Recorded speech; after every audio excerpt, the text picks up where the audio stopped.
अऊज़ु बिल्लाहि मिनश्शैतानिर्रजीम बिस्मिल्लाहिर्रहमानिर्रहीम अल्हम्दुलिल्लाहि रब्बिल आलमीन अस्सलातु वस्सलामु अला सय्यिदिल मुरसलीन सल्लल्लाहु अलैहि वसल्लम।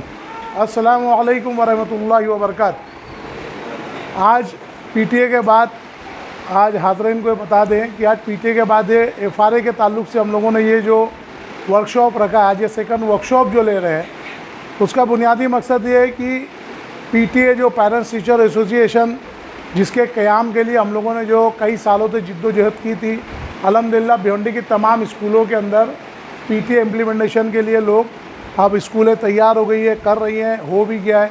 हमारी खुद की अपनी जो होम स्कूल है कोकन मुस्लिम एजुकेशन सोसाइटी, उसके अंदर पीटीए इम्प्लीमेंट हो गया है।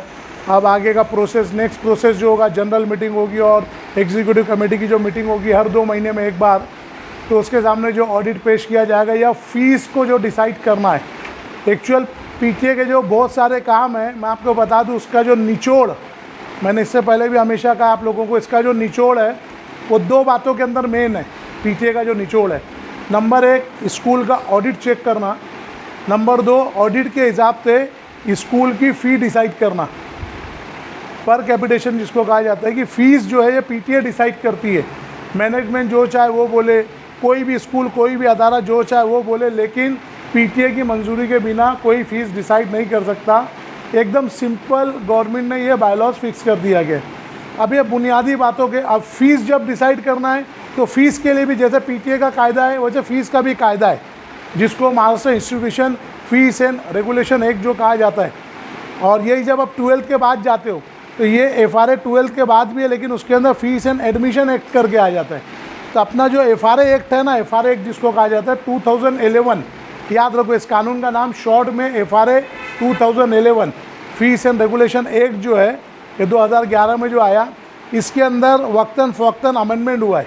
जैसे जब ये 2011 में ये एक्ट बना, जब इतना ज़्यादा अच्छा, इस एक्ट को जब बताने से पहले, शुरू करने पहले कुछ बातें मैं रखूँगा, तो उससे पहले कुछ तमीदी बातें मुझे सामने क्लैरिफिकेशन, जो बहुत सारे सवालात हैं हमारे लोगों के, कैडर्स के, जो एग्जीक्यूटिव मेंबर्स नए चुन के आए, क्योंकि देखो पहली बार ये चीज़ हुई है। अभी तक कहते हैं पीटीए के नाम पे आपके मस्टर पे साइन लेके कुछ भी रेजोल्यूशन वो पास कर देते, जो रेजोल्यूशन चाहता था पास कर देते थे, किसको कुछ मालूम नहीं था। अभी जो लोग भी ये प्रोसेस में आ रहे हैं, गालिबन वो खुद अपने आप से पूछा कि आज तक उन्होंने पीटीए का ऐसा कोई इलेक्शन, पीटीए का कोई ऐसा प्रोसेस जो स्कूलों ने किया, आज से पहले किसी ने देखा था क्या? ये पहली बार हुआ ना, जैसा हमारे लोग के साथ हुआ ये चीज़। तो अब इस चीज़ को आप समझे, इसको समझने से पहले मैं कुछ कन्फ्यूज़न दूर कर दूंगा आप लोगों के। सबसे पहली चीज़ तो बहुत सारे सवालात जो हम लोगों के सामने आए, बहुत सारी बातें और चीज़ें जो सामने आई, तो एक सवाल बहुत ज़्यादा ये चीज़ आया कि भाई ये इलेक्शन होना था, ये लॉटरी क्यों हो गया, लॉटरी से किस तरीके से। तो ठीक है, बोलने वाले तो ऐसे बहुत सारे लोग थे, सब थे, जिसमें अफसोस किया, बहुत हैरत की बात है कि हमारे साथ जो कंटिन्यू जुड़े हुए कुछ कैडर्स थे, उन लोगों ने भी इसके ऊपर सवालात उठाए, जिसको क्लियर करना मेरे लिए बहुत ज़रूरी है। कि पहले मैं इलेक्शन की कानूनी डेफिनेशन क्या वो बताऊंगा इंशाल्लाह बोर्ड पर, लेकिन उससे पहले एक छोटी सी बात कि ये इसके लिए जो हम लोगों ने अलग अलग एप्लीकेशन दिया था स्कूल में, इससे पहले भी जब वहाँ पे नूतन खाले मैडम डिप्टी कमिश्नर जो आई, उस वक्त तो मंत्रालय से सीधा यहाँ आई थी, तो बाकायदा विजिट की, फिर मीटिंग हुई, फिर उसके बाद हम लोगों की हेयरिंग हुई। इन लोगों ने बॉम्बे से एडवोकेट्स को बुलाए, हाई कोर्ट के एडवोकेट्स को, वहाँ गए, हेयरिंग हुई, सुनवाई हुई पूरी टीम के सामने। तो फिर ये तय हुआ कि भाई पीटीए लागू किया जाएगा। और अलग अलग बहुत सारी बातों को वो लोग जंबल करने के बाद भी अल्हम्दुलिल्लाह नतीजा ये निकला कि पहले पीटीए इम्प्लीमेंटेशन किया जाए। पीटीए इम्प्लीमेंटेशन क्यों ज़रूरी था, उसकी एक बुनियादी चीज़, बुनियादी बात, अगर मुझको दवा की बहुत ज़्यादा नॉलेज है, बहुत ज़्यादा मुझको दवाई का नॉलेज है, बहुत मेडिसिन के बारे में जानता हूँ, बहुत साथ में काम भी किया हूँ, लेकिन अगर मेरे को उस चीज़ की प्रैक्टिस करना है, उसको पेशे के तौर पे अपनाना है, तो मेरे पास मेडिकल सर्टिफिकेट होना ज़रूरी है। चाहे मैं डॉक्टर रहूँ, बीएमएस, बीएचएमएस, एमबीबीएस, कुछ भी, अगर वो सर्टिफिकेशन नहीं है, वो ज़मीन है जिसके ऊपर मैं प्रैक्टिस कर सकता हूँ। एक सर्टिफिकेट रहेगा ही तो ही मैं प्रैक्टिस कर सकता हूँ ना, चाहे मुझको नॉलेज कितना भी हो। अरे एक आदमी को नॉलेज कुछ भी नहीं है, लेकिन उसके पास सर्टिफिकेट है तो दुकान खोल के बैठ सकता है, क्लिनिक डाल के बैठ सकता है। तो याद रखो, ये जो पीटीए इम्प्लीमेंटेशन था ना, ये हमारी जो अपनी एक जिद्दोजहद है बदउनवानी के ख़िलाफ़, बेसिकली ना ये हमारी कोई अदारे के ख़िलाफ़, ना किसी अफराद, फ़िरके, गुरोह, जमात, किसी के ख़िलाफ़ नहीं है। ये पूरे महाराष्ट्र के लिए हमारी बदउनवानी के ख़िलाफ़ एक मुहिम है, एक अभियान है, एक मूवमेंट है कि पूरी स्कूल का निज़ाम इस तरीके से सादा और आसान हो जाए कि हर कोई बिल्कुल आसानी के साथ अच्छी स्कूलों में अपने बच्चों को पढ़ा सके। देखो, मैं अक्सर केजरीवाल की एक मिसाल देता हूँ। केजरीवाल दिल्ली का सीएम है, चीफ मिनिस्टर है। अब तो 2 स्टेट उनके हाथ में आ गया, आम आदमी पार्टी का चीफ है, सब है। अब उसके इख्तियार में था, चीफ मिनिस्टर के हाथ में पूरा एक स्टेट था, यूनियन टेरिटरी थी उसके हाथ में। तो भी उसने ज़्यादा से ज़्यादा क्या किया, उसके कब्ज़े में जो म्यूनसिपलिटी की स्कूलें थी, जो उसके अपने गवर्नमेंट की जो स्कूलें थी, उसको और साफ शफाफ करके और सख्ती कर दिया उसके ऊपर कि भाई अच्छे से पढ़ाओ, टीचर की पगार बढ़ा दो, फैसिलिटी दे दो, बच्चों को फ्री में बैग कॉपी किताब। मतलब म्यूनसिपलिटी स्कूलों को एक बहुत अच्छा मॉडल बना दिया। लोग खुशी खुशी देखने लगे कि यार म्यूनसिपलिटी स्कूलें भी इतनी अच्छी है। ठीक है, एक सीएम होते हुए उसकी ये ताकत थी जो उसके अंडर की चीज़ में थी, लेकिन चीफ मिनिस्टर होते हुए भी उसकी ताकत नहीं थी कि प्राइवेट स्कूलों को छेड़ दे। एक बात समझ लो, मैं जो चीज़ बोलना चाह रहा हूँ, ये अल्लाह ने हम लोगों से जो काम लिया है और जो ले रहा है अल्लाह ताला ना, ये इतना बड़ा काम है जो एक सीएम के बस की भी ताकत नहीं है, जो अवामी ताकत है। अवाम जो है काम लेके खड़ी हुई ना बदनाम में। देखो, तमाम बड़ी यूनिवर्सिटीज़ के, तमाम बड़े स्कूलिंग के जो बोर्ड है ना, बोर्ड सब दिल्ली बेस्ड है ज़्यादातर। CBSE, ICAS, IC, जितने भी international board, non international board Delhi related ही है। इवन अपनी UGC भी दिल्ली में है। बात समझ में आ रही है? तो वहाँ रहते हुए भी उनके अंदर हिम्मत नहीं थी कि प्राइवेट स्कूलों को छेड़ दे, क्योंकि इतनी ज़्यादा पॉलिटिकल बैकग्राउंड स्ट्रॉन्ग होता है स्कूलों का, इतने ज़्यादा उनके पास माफिया होते हैं, तो ये उनके पास नहीं था। लेकिन अल्लाह को मंजूर था, यहाँ की आवाम ने, हम लोगों ने, आप लोगों ने जो यहाँ काम किया एक बदउनवानी के खिलाफ हमारी मुहिम है, चाहे इसको कोई अपनी बिरादरी के खिलाफ जंग समझे या कोई मखसूस गुरोह उसको अपने खिलाफ समझे, कोई स्कूल अपने खिलाफ समझे। दर हकीकत ये पूरे महाराष्ट्र में तालीम में बदउनवानी के खात्मे का हमारा एक प्रोसेस है, ये उसके लिए हमारा काम है। हमारा काम किसी मखसूस के खिलाफ नहीं है। अब इलेक्शन की तरफ मैं आता हूँ कि जब हम लोगों की सुनवाई वहाँ पर हुई, सुनवाई में तय हो गया कि जैसे मैंने कहा ना कि डॉक्टर के लिए उसको प्रैक्टिस करने के लिए एक सर्टिफिकेट चाहिए था, उस तरीके से यह बदउनवानी के खात्मे के लिए लड़ने के लिए हमको एक लीगल प्लेटफॉर्म, जिसको कानून की ज़बान में कहा जाता है लोकस स्टैंडी, यानी किसी भी चीज़ को दफ़ा करने का या लड़ने का जो हक होता है कानून में। जैसे अभी मेरी प्रॉपर्टी है तो मेरी प्रॉपर्टी में आप नहीं बोल सकते, या मेरे कोई अपने पर्सनल मामला है या किसी मियाँ बीवी के मामला है, थर्ड आदमी, अनजान आदमी बोलेगा क्या, तो उसको बोलने के लिए कानूनी हुकूक की ज़रूरत है। तो हमको इस बदउनवानी में लड़ने के लिए सबसे पहले PTA का रजिस्टर्ड ऑथोराइज प्लेटफॉर्म चाहिए था। और वो ऑथोराइज प्लेटफॉर्म क्या है कि PTA का जो भी नॉमिनेशन हो जाता है, तमाम उसके पेरेंट्स तो मेंबर हैं, जब एग्जीक्यूटिव कमेटी के मेंबर सिलेक्ट होते हैं तो उनकी यादी 1 साल के लिए एजुकेशन बोर्ड में जाती है, ज़िला परिषद में जाती है, डिस्ट्रिक्ट लेवल पर जाती है।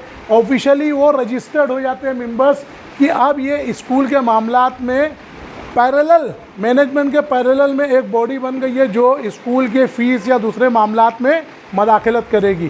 तो ये उसको लीगलाइज़ करना हुआ। ध्यान दे भाई, बहुत अहम मुद्दा बता रहा हूँ।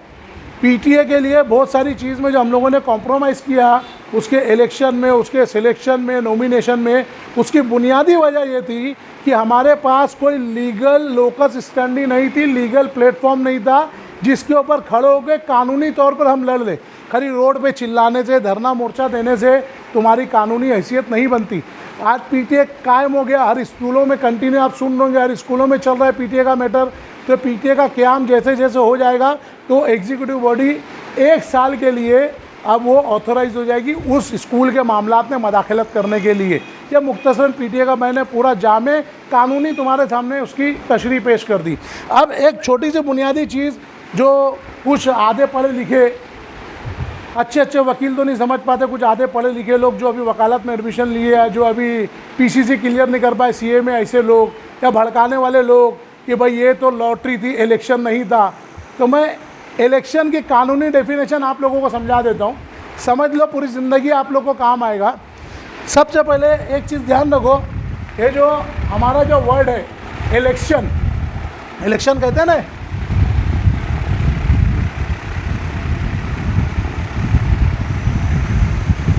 ये इलेक्शन जो है ना, इलेक्शन ये लैटिन वर्ड है। इलेक्शन क्या है? ये लातीनी ज़बान का वर्ड है, लैटिन वर्ड। ये लैटिन वर्ड जिसका रूट है इलेक्टस। ये 2 वर्ड मिलके बना, याद रखो। इलेक्शन जो वर्ड है ना, ये 2 वर्ड मिलके बना, इलेक्टस। ई का मतलब होता है पिक अप, इंग्लिश में इसका मतलब क्या होता है? Pick up.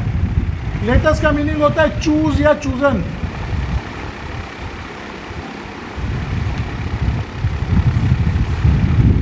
ये इलेक्टस लैटिन से इंग्लिश के अंदर ये वर्ड आया, जिसके मीनिंग होते हैं इलेक्शन। जो मीनिंग हुआ ना, किसी चीज़ को चूज़ करना, इलेक्ट करना, ठीक है।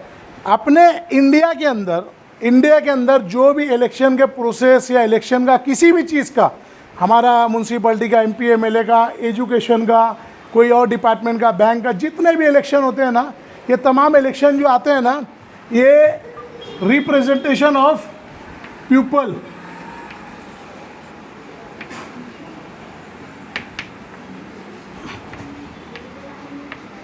रिप्रेजेंटेशन ऑफ पीपल एक्ट 1951, याद रखो ये कायदा है। हर इलेक्शन जो है जन प्रतिनिधि कायदा 1951 में जो बना था, उसके तहत होता है ये इलेक्शन का कायदे का ये अपना रूल है, रिप्रेजेंटेशन ऑफ पीपल एक्ट 1951, जिसके तहत कोई भी इलेक्शन इंडिया के अंदर होता है। हमारा PTA का इलेक्शन भी बेसिकली इसी के अंडर में है, जिसके ऊपर आगे बताऊंगा कि क्यों हमारा ऑब्जेक्शन देते। मैंने पिछली सब तकरीरें का जो सुने होंगे, तो उसमें भी मैंने कहा था कि जो FRA जो फाइनल 2019 में भी जो अमेंड हुआ है, इसके ऊपर भी ऑलरेडी हम लोगों का ऑब्जेक्शन दाखिल है। अब जो लोग जुड़े ही नहीं है, कोई जानते ही नहीं, कुछ नहीं है, कोई कहीं से अर्जी आ गई, GR की कॉपी आ गई, पढ़ ली, उस पर उड़ने लगते हैं। हम लोग 1996 से ऑलरेडी हाई कोर्ट के अंदर इसके अंदर पिटिशन डाले हुए, जिसके ऊपर पूरा भी शॉर्ट में बताऊँगा वो भी चीज़। तो यहाँ पर आ जाओ पहले, ये लैटिन वर्ड है इलेक्टस, जिसके मीनिंग होते हैं, ई का मीनिंग होता है पिकअप, टू पिक, जिसको हम कहेंगे टू पिक, किसी चीज़ को पिक करना।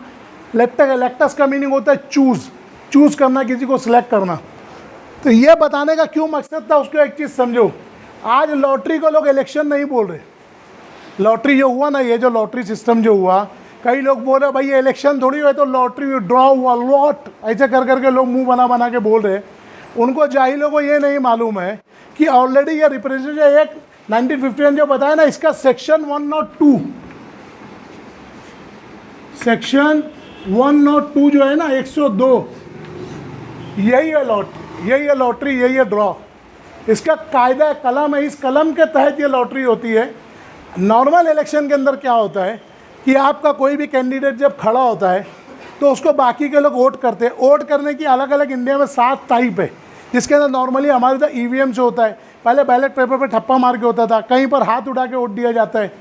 यहाँ तक कि पुराने वक्त में सहमति का वोट का तरीका क्या था कि जैसे 2 लोग खड़े हैं, किसी को हिमायत देना है, तो जो इनकी तरफ से वो उठ के उनकी तरफ चले जाते थे, जो लोग इनकी तरफ उठ के इनकी तरफ आ जाते थे, इनके दायरे में आ जाते थे। ये भी एक इलेक्शन का वोट का तरीका, दैट कॉल ऑल्सो वोट। तो ये वोट का तरीका था। तो ये अलग अलग जो तरीके थे EVM से देते। तो इसके अंदर क्या होता है, जो कैंडिडेट खड़ा होता है, पब्लिक उसको वोट करती है, चाहे बैलेट के थ्रू, चाहे मशीन के थ्रू, चाहे उठकर। उसके अंदर अगर टाइप होता है कि दोनों ग्रुप को, पहला स्टेज क्या होता है, इलेक्शन में खड़ा होना, कोई कैंडिडेट है वो इलेक्शन में खड़ा हुआ। दूसरा स्टेप क्या होता है, पब्लिक उसको वोट करेगी, हिमायत देगी। वोट का मतलब हिमायत, ताइद, फेवर करना। दूसरा स्टेप होता है उसको फेवर करना। अब पब्लिक अगर उनको फेवर किए, कोई फेवर किया और वो फेवर इक्वल हो गया, समझे 50 लोगों ने इनको भी फेवर किया, 50 लोगों ने इनको भी, सेकंड। तो थर्ड स्टेप जाता था लॉटरी या ड्रॉ।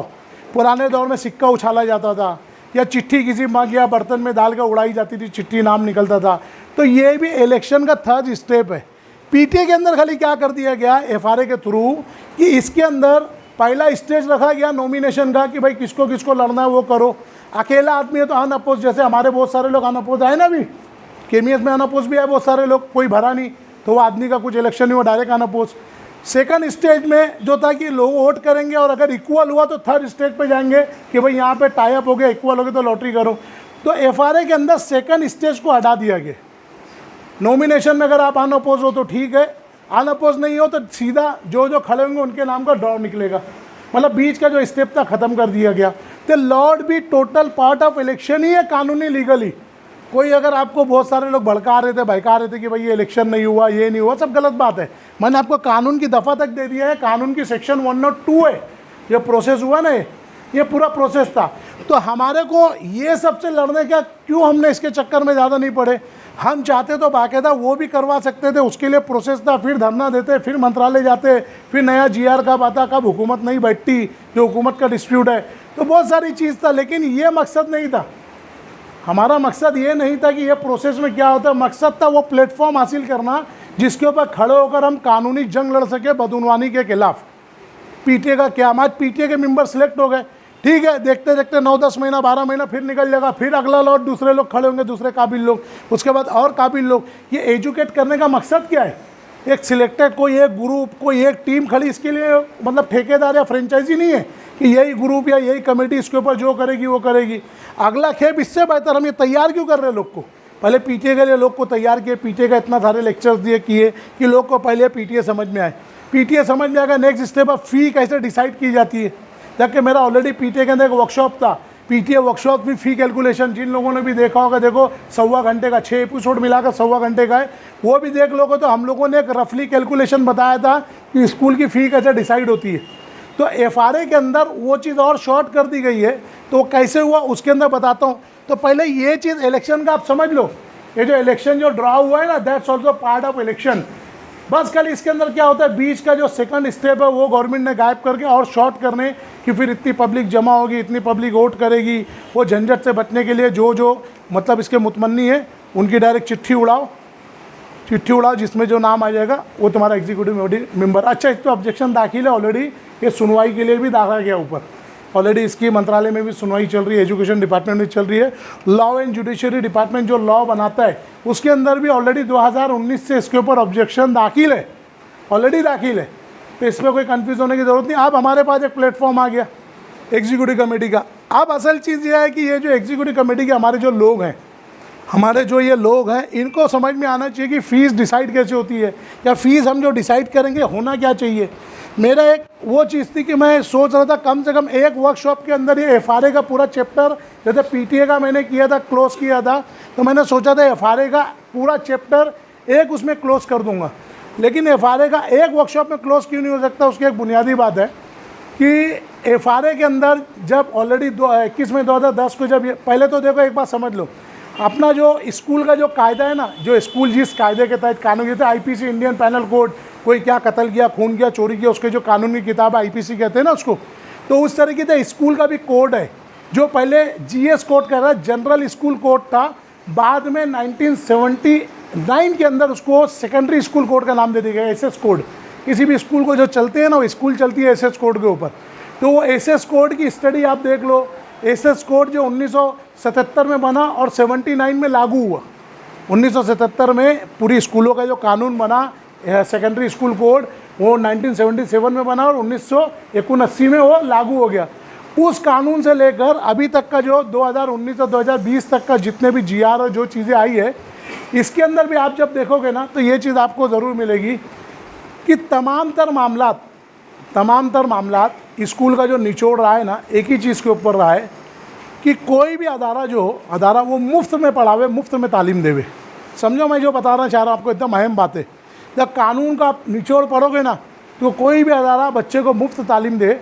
जब अफराद बढ़ते गए, लोग ज़्यादा बढ़ते गए, रिक्वायरमेंट ज़्यादा बढ़ते गई कि भाई ठीक है, गरीब के बच्चा के लिए स्कूल अटेंड कर रहा है, उसको एजुकेशन में फ्यूचर नहीं करना है, तो वो उसके अंदर रह रहा है। मिडिल क्लास उससे आगे बढ़ता है, जो हायर क्लास है, जो अमीर लोग हैं, रिच लोग, वो चाहते हैं हमारा बच्चा एजुकेशन में और बहुत तरक्की करे।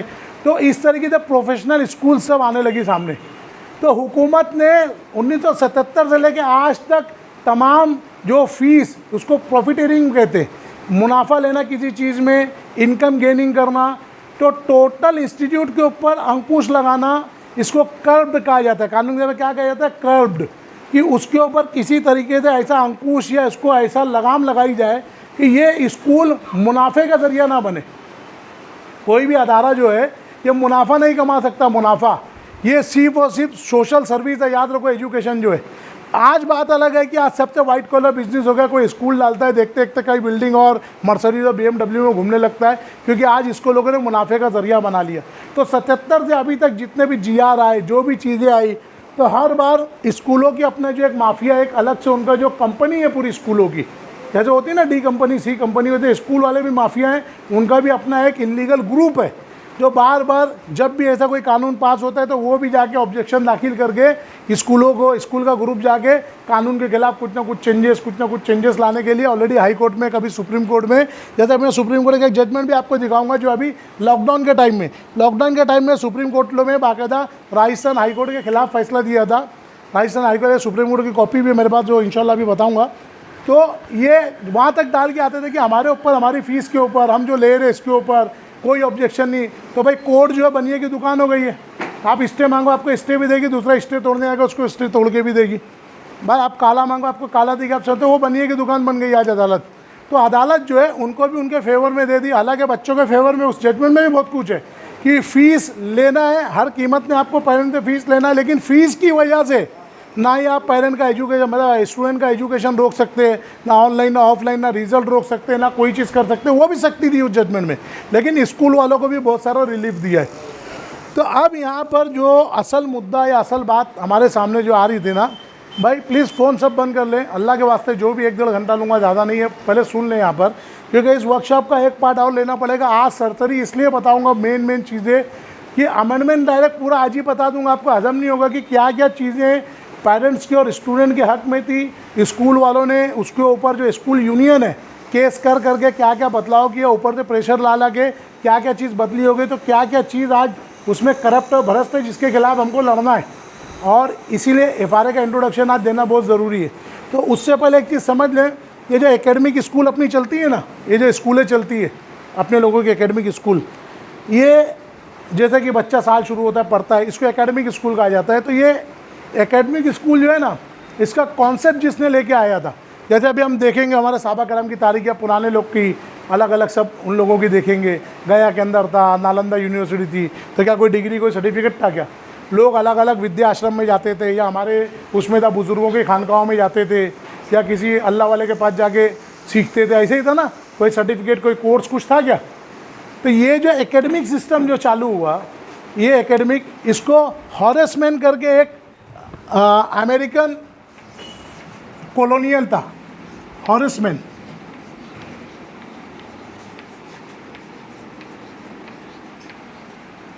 ये हॉरेसमैन ये 1796 में पैदा हुआ था, याद रखो 1796 में पैदा हुआ था, और 1848 में इसका इंतकाल हुआ था। ये बताने का क्यों मकसद है, आगे भी आपको समझ में आएगा कि ये जो एकेडमिक स्कूल का हमारा जो आज सिस्टम चलता है, ये इस तरीके जो हमारा हो रहा है, साल ख़त्म हुआ, साल नया, फिर 10वीं 12वीं जो चल रहा है, इसकी बुनियाद इस आदमी ने डाली थी। ये कॉलोनियल था, US का था, अमेरिका का था, ये अमेरिका का था, US का था। 1796 आदमी रखा, 1848 के अंदर इसका इंतकाल हुआ है। जैसे ही इसका इंतकाल हुआ है, ये आदमी का इंतकाल हुआ है, इस आदमी के इंतकाल के बाद ही, जब तक ये इंसान जिंदा था ना, इसने दुनिया में दूसरे नज़रियात को कभी आने नहीं दिया। जैसे ही इस आदमी का इंतकाल हुआ ना, तो हम जो डार्विन थ्योरी पढ़ते हैं ना, डार्विन थ्योरी, चार्ल्स डार्विन की जो थ्योरी पढ़ते हैं, इंसान पहले अमीबा था, फिर बंदर था, बंदर से इंसान बना, ऑटोमेटिक हो गया, कोई खुदा नहीं कुछ, जो है ना, इसके मरने के बाद ही चार्ल्स डार्विन ने सर उठाया। जब तक ये आदमी जिंदा था डार्विन हुआ नहीं। 1857 के अंदर डार्विन ने अपनी थ्योरी दिया था। 1857 का डार्विन जो था ना, चार्ल्स डार्विन, यानी कि जब तक ये आदमी जिंदा था, ये डार्विन भी कोई सर नहीं उठाया था, मतलब मज़हब के खिलाफ। जो दहियों का एक जो है ना, रशिया जो बन गया, कम्युनिस्ट हो गया। तो ये एकेडमिक का जो फादर ऑफ एजुकेशन है, वो हॉरेस मैन जो है, ये था। तो इन्होंने ये सिस्टम को जब लागू किया ना, तो इनका जब से लेके आज तक जो कोई भी एजुकेशन की तालीम लेते हैं या PhD करते हैं, तो ये हॉरेसमैन की स्टडी करना उनको बहुत ज़्यादा ज़रूरी है। वो पढ़ते ही है, उनके पार्ट में होता है, उनके थेसिस में होता है। तो उस वक्त से लेके आज तक आप पढ़ोगे ना, इसने भी कॉन्सेप्ट फ्री एजुकेशन का ही दिया है। होता क्या था, ये बताने का बुनियादी आप लोगों को मकसद है। अभी खेतों में लोग काम करते थे, मजदूर थे, गरीब थे, यही सब था ना, कुछ सिस्टम नहीं था। तो हुकूमत क्या बोली, यार ये अनपढ़, हमारा देश तरक्की करना चाहिए, आगे बढ़ना चाहिए। मैं सिर्फ इंडिया की हुकूमत की बात नहीं कर रहा हूँ, इंटरनेशनल लेवल पे बात कर रहा हूँ। तो ये हुकूमतों को क्या लगा, अलग अलग कबीलों के हमारे बच्चे पढ़ना चाहिए। तो इन्होंने क्या किया, किसी ने अपने जैसे शिशु मंदिर, बच्चों का विद्या मंदिर, तो उन लोगों ने अलग अलग इंस्टीट्यूट, छोटी छोटी क्लास। तो क्या होता था, कोई झाड़ के नीचे कोई टीचर जिसको पढ़ना लिखना आता था, बच्चों को एक दरख्त के नीचे छाँव में बैठ के पढ़ाता था बोर्ड पे। बच्चे आते थे, पढ़ते थे, भागते थे, थोड़ा बहुत उनको क ख ग ABCD उनको आने लगी।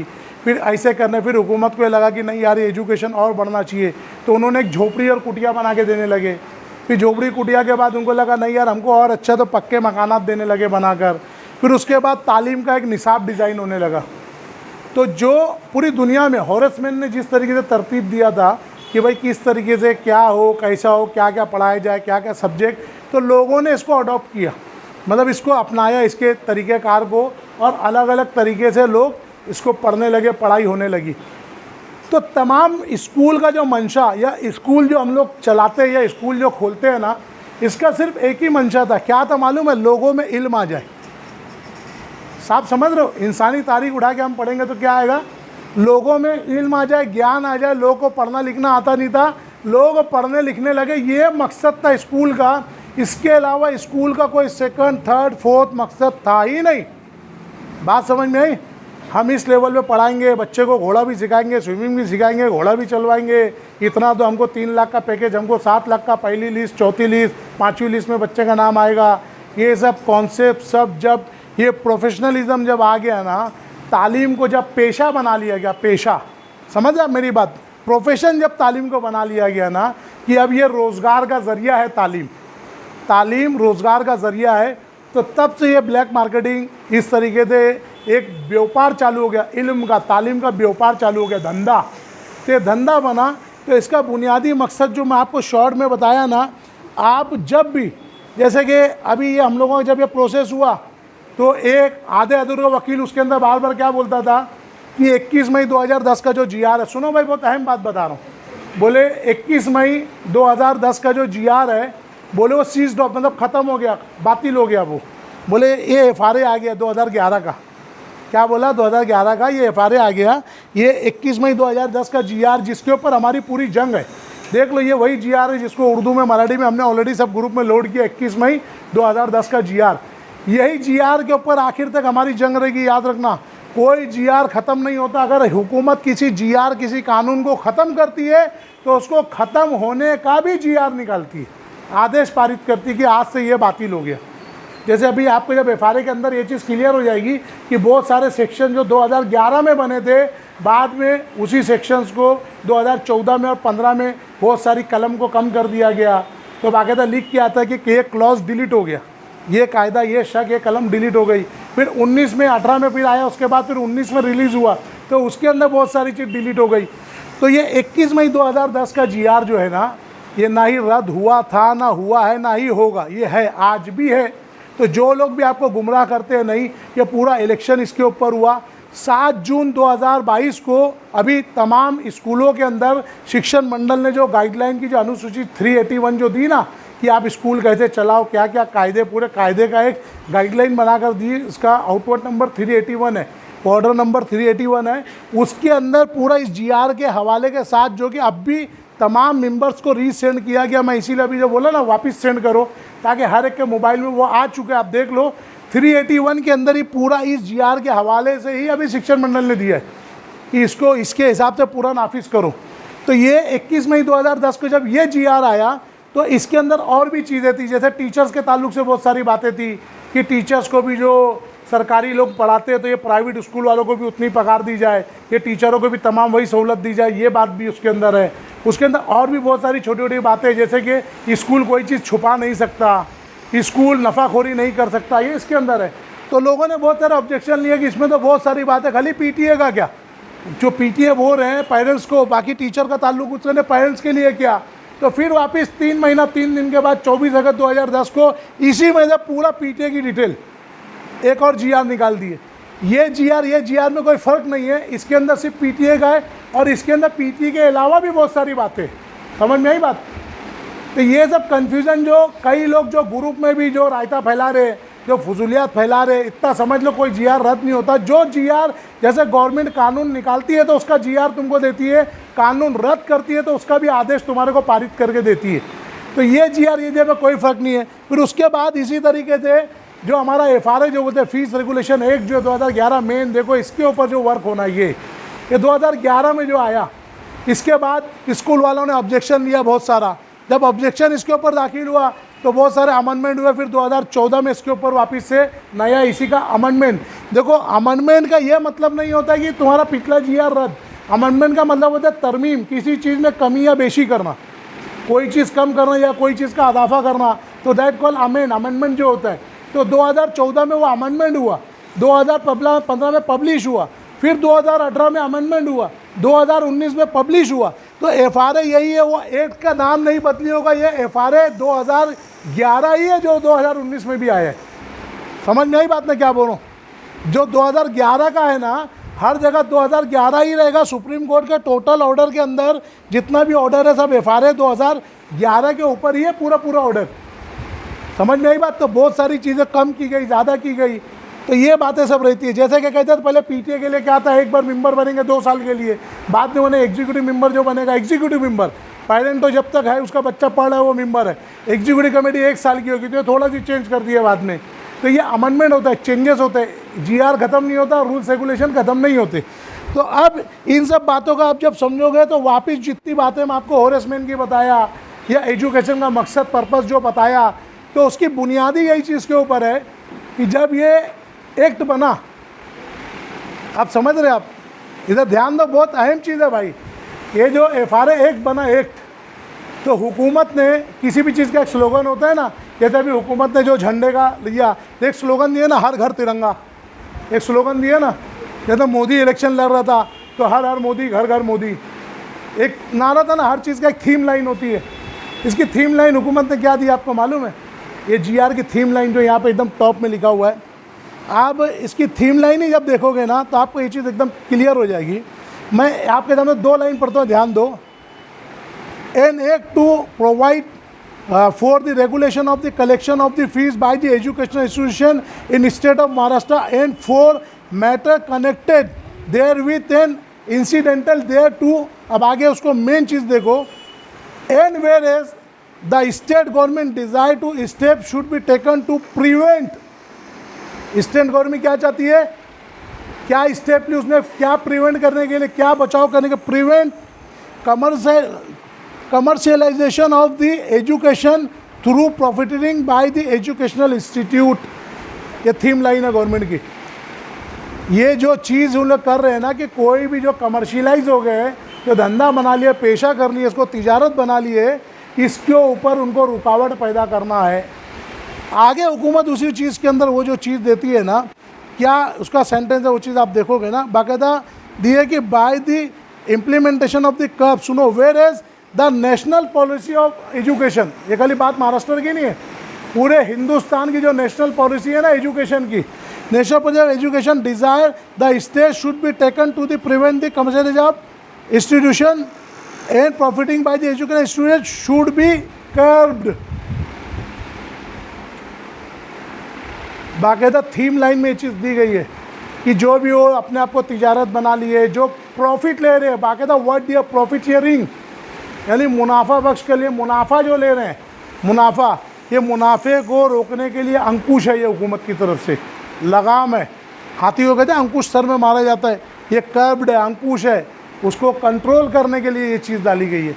अब जब FRA ही वो चीज़ के लिए है कि अब इसके अंदर अब कोई भी बातें जो आएगी, अब आपको ये थीम समझाने का मकसद क्या था? ये मकसद ही यही था कि अब जो भी फीस चाहे इंस्टीट्यूट डिसाइड करे, आप करो, मैनेजमेंट करे, तो जब मुनाफे का कोई तसव्वुर ही नहीं है, कोई तसव्वुर ही नहीं है, कल आपको कोई बोलेगा, समझो आम आदमी को नहीं समझेगा, बताइए कहाँ GR में लिखा है नहीं ले सकती स्कूल ग्राउंड का इतना, या स्कूल इस चीज़ का इतना पैसा नहीं ले सकती।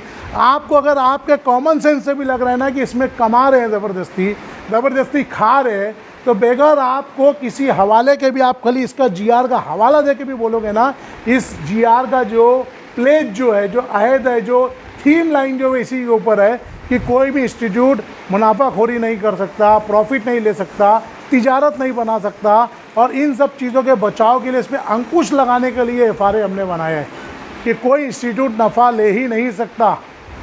समझ में आ रही है बात? यही चीज़ जो PTA का जो GR आपको बोला था, अगर आप सही ढंग से पढ़ोगे तो इतना आसानी के साथ इसके अंदर सब लिखा हुआ था, कोई भी अदारा नफ़ाखोरी नहीं कर सकता, कुछ भी नहीं कर सकता नफ़ाखोरी। और जो भी दीगर ज़राई की आमदनी है, जैसे ग्राउंड का भाड़ा, मैदान का भाड़ा, स्कूल को कोई डोनेशन आया, कोई और डोनेशन कहीं से कुछ आया, वो तमाम चीज़ ऑडिट में दाखिल हो गए, बच्चों की फ़ीस में माइनस होगा, बच्चों की फ़ीस में डिस्काउंट मिलेगा, ये क्लियर कट इसके अंदर था। और इसी GR की बल पे आज PTA पूरे भिवंडी में लागू है। जो ऑर्डर नंबर 381 जो निकला यही GR के हवाले से मेंशन होकर निकला है। तो ये GR के बेस पर ही हमको आगे भी काम करना है। FRA जो है उसका मज़ीद अमेंडमेंट है, मज़ीद चीज़ें आई, बहुत सारी चीज़ें उसके अंदर अलग अलग हो के गई। पहले कैसा है, किसी भी पेरेंट का 50% अटेंडेंस कंपलसरी थी, 50% आ रहेगी तो होगा, नहीं तो फिर वो आधे घंटे के लिए पोस्टपोन होगा। फिर 15 डेज़ के बाद जैसा भी 4 सीट का 22 तारीख को होगा। लेकिन बाद में वो 50% की जगह 10% कर दिया गया। तो इसको अमेंडमेंट कहते हैं, कानून नहीं बदला है, बहुत सारी चीज़ के अंदर कमी बेशी हो जाती है। तो अब इस FRA को समझने के लिए इसके अंदर जो 24 नुकात हैं, 24 नुकात, ये 24 नुकात को आपको समझना बहुत ज़रूरी है। FRA पूरा कानून जो है ना ये 24 नुक्तों के ऊपर है, याद रखो आप। इसके अंदर ये 24 नुकात है इंडेक्स में। समझ रहे आप मेरी बात? यहाँ देखो, मैं इसका अगला सेशन बहुत ज़्यादा टिपिकल लूँगा, बुनियादी बातें कुछ उसमें नहीं दोहराना है मेरे को, इसलिए बुनियादी चीज़ें आप समझ लो। ये FRA का आप लोग के ग्रुप में पूरा इसकी कॉपी आ जाएगी। इसकी कॉपी मैं इसलिए इतनी मगजमारी करके समझाया कि आपको जब 2011 आएगा तो उसकी टक्कर पे फिर जो चेंजेस हुए, अमेंड हुआ, 2016 भी आएगा। फिर 16 के बाद हम लोग 19 का भी डालेंगे जो तीसरा अमेंडमेंट हुआ है। तो कंफ्यूज नहीं होना यार, ये तो 2011 है, फिर ये 2016 भी है, 2019 भी है, सब एक ही है। जो थोड़े थोड़े बदलाव होते हैं ना, वो बदलाव जब होते हैं तो हुकूमत वापस वो GR निकालती है। जैसे बोला ना, कोई चीज़ रद्द करना है तो भी GR निकालना है, तो वो चीज़ उसके अंदर जब भी आएगी आपको 2016 वो भी आएगी इंशाल्लाह। ये मराठी इंग्लिश दोनों में लोड किया जाएगा, ये मराठी इंग्लिश दोनों ज़बान में आपको लोड करके मिल जाएगा। और गूगल ट्रांसलेट के अंदर आपको मालूम है, कैमरे के अंदर गूगल से सर्च करके आप अपनी कोई भी लैंग्वेज में, उर्दू हिंदी में, आप उसको ट्रांसलेट कर सकते हो किसी भी इमेज को, तो वो भी दाखिल हो जाएगा। अब ये 24 नुकात के अंदर मैं आपको आज जो मेन मुद्दे की सब बातें बताऊँगा, चैप्टर 1, चैप्टर 2, चैप्टर 3, चैप्टर 4, 4 सबक के अंदर इसको बांटा गया है। तो असल जो चीज़ है कि अभी जैसे हम किसी को बोलेंगे आ जाना, किसी को हम बोलेंगे ना आ जाना, तो कानून के अंदर हम ऐसा कोई लफ्ज़ नहीं बोल सकते आ जाओ। आदमी उसमें सवाल पैदा करता है ना, तुम्हें आ जाओ, बोले कहाँ आ जाओ, कौन आ जाओ, किसको आ जाओ, क्या आ जाओ।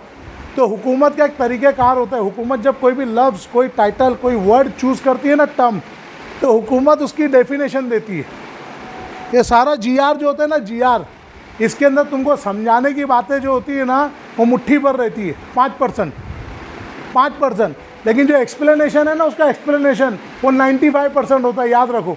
अभी जब ये GR अपन शुरू करते हैं ना, ये GR, तो इस GR का पूरा चैप्टर इसी के ऊपर देखो। जैसे नंबर 1 इसके अंदर क्या दिया है, या the act may be call the Maharashtra education institution regulation of fee act 2011।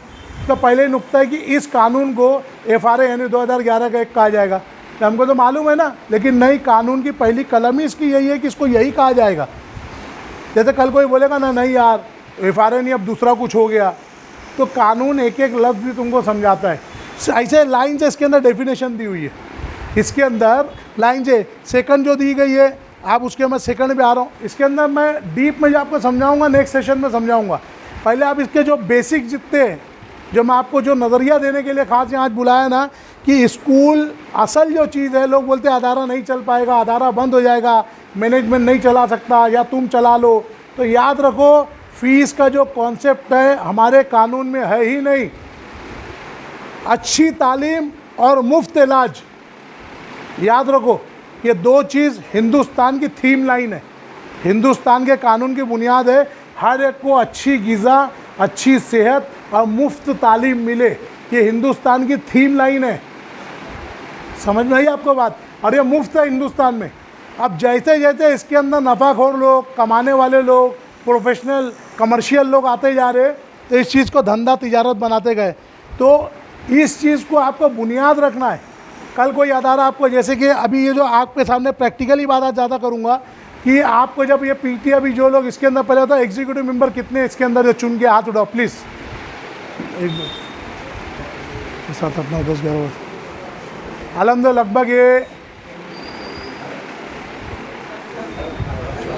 लगभग ये 22 23, इसमें 23 24 लोग तो अल्हम्दुलिल्लाह 25 अल्हम्दुलिल्लाह तकरीबन ये 25 लोग तो इसके अंदर एग्जीक्यूटिव मेंबर है, ये 26, हाँ अल्हम्दुलिल्लाह। हाँ देखो अल्हम्दुलिल्लाह इसके अंदर ये 26 27 तो एग्जीक्यूटिव मेंबर है। आप लोग दो बातें इसके अंदर मेन ध्यान रखो, दो बातें। नंबर 1, आप लोगों को हर 2 महीने पे वो लोग को मीटिंग लेना है। एग्जीक्यूटिव मेंबर्स जो आए ना चुन के, इनकी हर 2 महीने पे मीटिंग लेंगे, हर 2 महीने पे आपके सामने ऑडिट रखेंगे। ऑडिट समझते हैं ना, हिसाब किताब पूरे स्कूल का कि हमको कितना पैसा आया, कितना खर्चा हुआ, पूरा सीए का किया हुआ ऑडिट आपके सामने रखेंगे, चार्टर्ड अकाउंटेंट का, हर 2 महीने पे करना है। मेन 2 चीज़ें आपको डिसाइड करना है, याद रखो। आपके और इख्तियारात बहुत ज़्यादा है, पढ़ाई सही हो रही है कि नहीं हो रही है, टीचर कैसा कर रही है, बच्चों के साथ क्या हो रहा है, जो गाड़ियाँ आती है गाड़ियाँ सही लग रही है कि नहीं लग रही है, जो स्कूल की व्हीकल्स आती है, ट्रैफिक का मतलब है, सब आपके इख्तियार में। लेकिन आप बुनियादी बोलते हैं रीढ़ की हड्डी, रीढ़ की हड्डी आप ध्यान रखो, स्पाइन जो इसकी है ना, 2 चीज़ें। नंबर 1 ऑडिट जो होता है, ऑडिट वो हर 2 महीने पे एग्जीक्यूटिव कमेटी के सामने वो लोग को रखना है कि आप लोग कितना उनको मुनाफा या क्या है, मैनेजमेंट आपके सामने रखेगा, चाहे वो सेक्रेटरी के थ्रू रखे, प्रिंसिपल के थ्रू रखे या खुद आगे रखे। और अहम चीज़, कोई भी चीज़ के अखराजात या फीस आपकी बगैर मान्यता के वो डिसाइड नहीं कर सकते। जब तक एग्जीक्यूटिव कमेटी की वहाँ पे मंजूरी नहीं मिलेगी आप लोगों की मंजूरी, तब तक वो कोई फ़ीस, कोई अमाउंट, कोई चीज़ तय नहीं कर सकते। समझ में आई बात? बोलेंगे ये तो पिछली फ़ीस है, हम कोई बढ़ा थोड़ी है, सुप्रीम कोर्ट का ये 15% का ऑर्डर है, 15% छोड़ दो, बाकी ले लो। ये सुप्रीम कोर्ट ऑर्डर काय पे दिया मालूम है आपको? सुन लो, ये एक धोखा है बहुत बड़ा। सुप्रीम कोर्ट क्या बोली है कि ये जो कायदा है FIRA का, इसके तहत जो फीस होती है उसके अंदर आप 15% डिस्काउंट दो। सुप्रीम कोर्ट अपनी जगह सही बोली है, लेकिन क्या सुप्रीम कोर्ट को ये थोड़ी बताया गया कि ये साल की फ़ीस हम इतनी ले रहे हैं, हमने 15,000 या 20,000 थोक दिया था, उसके अंदर बोले जगह बोले ना 15%, वो 15% डिस्काउंट की बात कर रहे हैं, लेकिन आपको ये नहीं बता रहे कि वो फीस कितनी है। वो फीस FIRA अप्रूव थोड़ी है। अच्छा, एग्जीक्यूटिव कमेटी फीस कैसे डिसाइड करेगी? एक तो ये FIRA की गाइडलाइन है आपके पास, लेकिन उससे अहम चीज़ जो जनरल मेंबर की जो 2 मीटिंग होगी ना, जनरल बॉडी की साल में 2 मीटिंग, ध्यान दो भाई इधर, साल में जनरल बॉडी की PTA की जो 2 मीटिंग होगी ना, वो फीस डिसाइड करके एग्जीक्यूटिव कमेटी को बताएंगे। बात समझ में? अगर मैनेजमेंट कोई फीस डिसाइड करता है, मैनेजमेंट कि हमको 1 लाख रुपया लेना है या 1,000 रुपया लेना है, तो वो भी डायरेक्ट नहीं कर सकता, वो देगा एग्जीक्यूटिव कमेटी को। एग्जीक्यूटिव कमेटी उसको जनरल बॉडी मीटिंग में रखेगी। समझ में आई बात? फिर उसमें जो भी सजेशन या जो भी डिसीजन होता है वो एग्जीक्यूटिव कमेटी अपनी तरफ से उसको रखेगी। चाहे उनकी दी हुई फीस या हमारे बताए हुए अमाउंट में अगर कोई डिस्प्यूट रहा, तो इसके लिए डिविजनल फीस रेगुलेशन अथॉरिटी और कमेटी, DFSRA और DFSRC 2 अलग अलग ग्रुप होते हैं इसके लिए। तो DFSRC जो होती है रेगुलेशन कमेटी, डिविजनल फी रेगुलेशन कमेटी, ये उसके अंदर बाकायदा एक कोर्ट है, एक डिपार्टमेंट है, वो डिपार्टमेंट में जाकर वो कंप्लेंट करे या हम करें, विदिन 30 डेज 30 दिन के अंदर जाकर उनको भी कंप्लेंट करने का इख्तियार है मैनेजमेंट को, और हमको भी कंप्लेंट करने का इख्तियार है। समझ में आई बात आपको? अगर हमको कोई फ़ीस का, और वो लोगों को 60 डेज़ के अंदर फ़ैसला देना है, वो फ़ैसला भी हमको मंजूर नहीं हुआ, वो जो फ़ैसला कि जो स्कूल वालों से मैनेज होगा, मैनेजमेंट वालों से, तो उसके ऊपर अपीलिंग अथॉरिटी है डिस्ट्रिक्ट लेवल की, डिवीज़न से डिस्ट्रिक्ट लेवल पे सेम वही DFSRC की डिस्ट्रिक्ट कमेटी है जिसके अंदर अपन अपील कर सकते हैं। तो उसका भी ये FIRA के अंदर, जैसे मैं PTA में बता चुका हूँ कि उसके अंदर कौन कौन होते हैं, रिटायर्ड जज होते हैं, एजुकेशन ऑफिसर होता है, जो इसमें डिटेल है। इसके अंदर आपको फिर मैं बता दे रहा हूँ, FIRA वगैरह का कानून कोई हवा नहीं है। 95% जो होता है ना, 5 बातें जो होती है जो आपको बताना होता है ना, उन 5 बातों को बताने के लिए 95 बातें जो है आपको हर चीज़ का कोई चीज़ कन्फ्यूजन न हो, एक एक चीज़ का डेफिनेशन देती है। डेफिनेशन जैसे मैंने आपको ये चीज़ बताया ना कि ये कानून को ही कहा जाएगा, फिर उसके बाद उनका सेकंड जो आता है कि अब ये एक्ट का जो भी है, अब इसमें एकेडमिक ईयर किसको बोलेगा, अब देखो उसके बाद सेकंड का एकेडमिक ईयर, तो अब एकेडमिक ईयर की डेफिनेशन दी है, means the year specified by the government as case में बी एनी बोर्ड और council which respective school is affiliated. अभी एकेडमिक ईयर सबको मालूम है, लेकिन कोई कल आदमी कोई और चीज़ भी कलम लाएगा कि हमारे अपने एकेडमिक ईयर हमारी जात में तो अलग को बोलते हैं, हमारे समाज में अलग को बोलते हैं, तो नहीं, कॉमन जो चीज़ है एकेडमिक ईयर उसी को मानी जाएगी जो अपना कोई भी बोर्ड या गवर्नमेंट किसको बोलती है, नॉर्मली अपना जून से लेकर मई तक का जो पीरियड रहता है ना, स्कूल की नई खुलती जब से लेकर एग्ज़ाम मई तक, तो उसी को कहा जाएगा।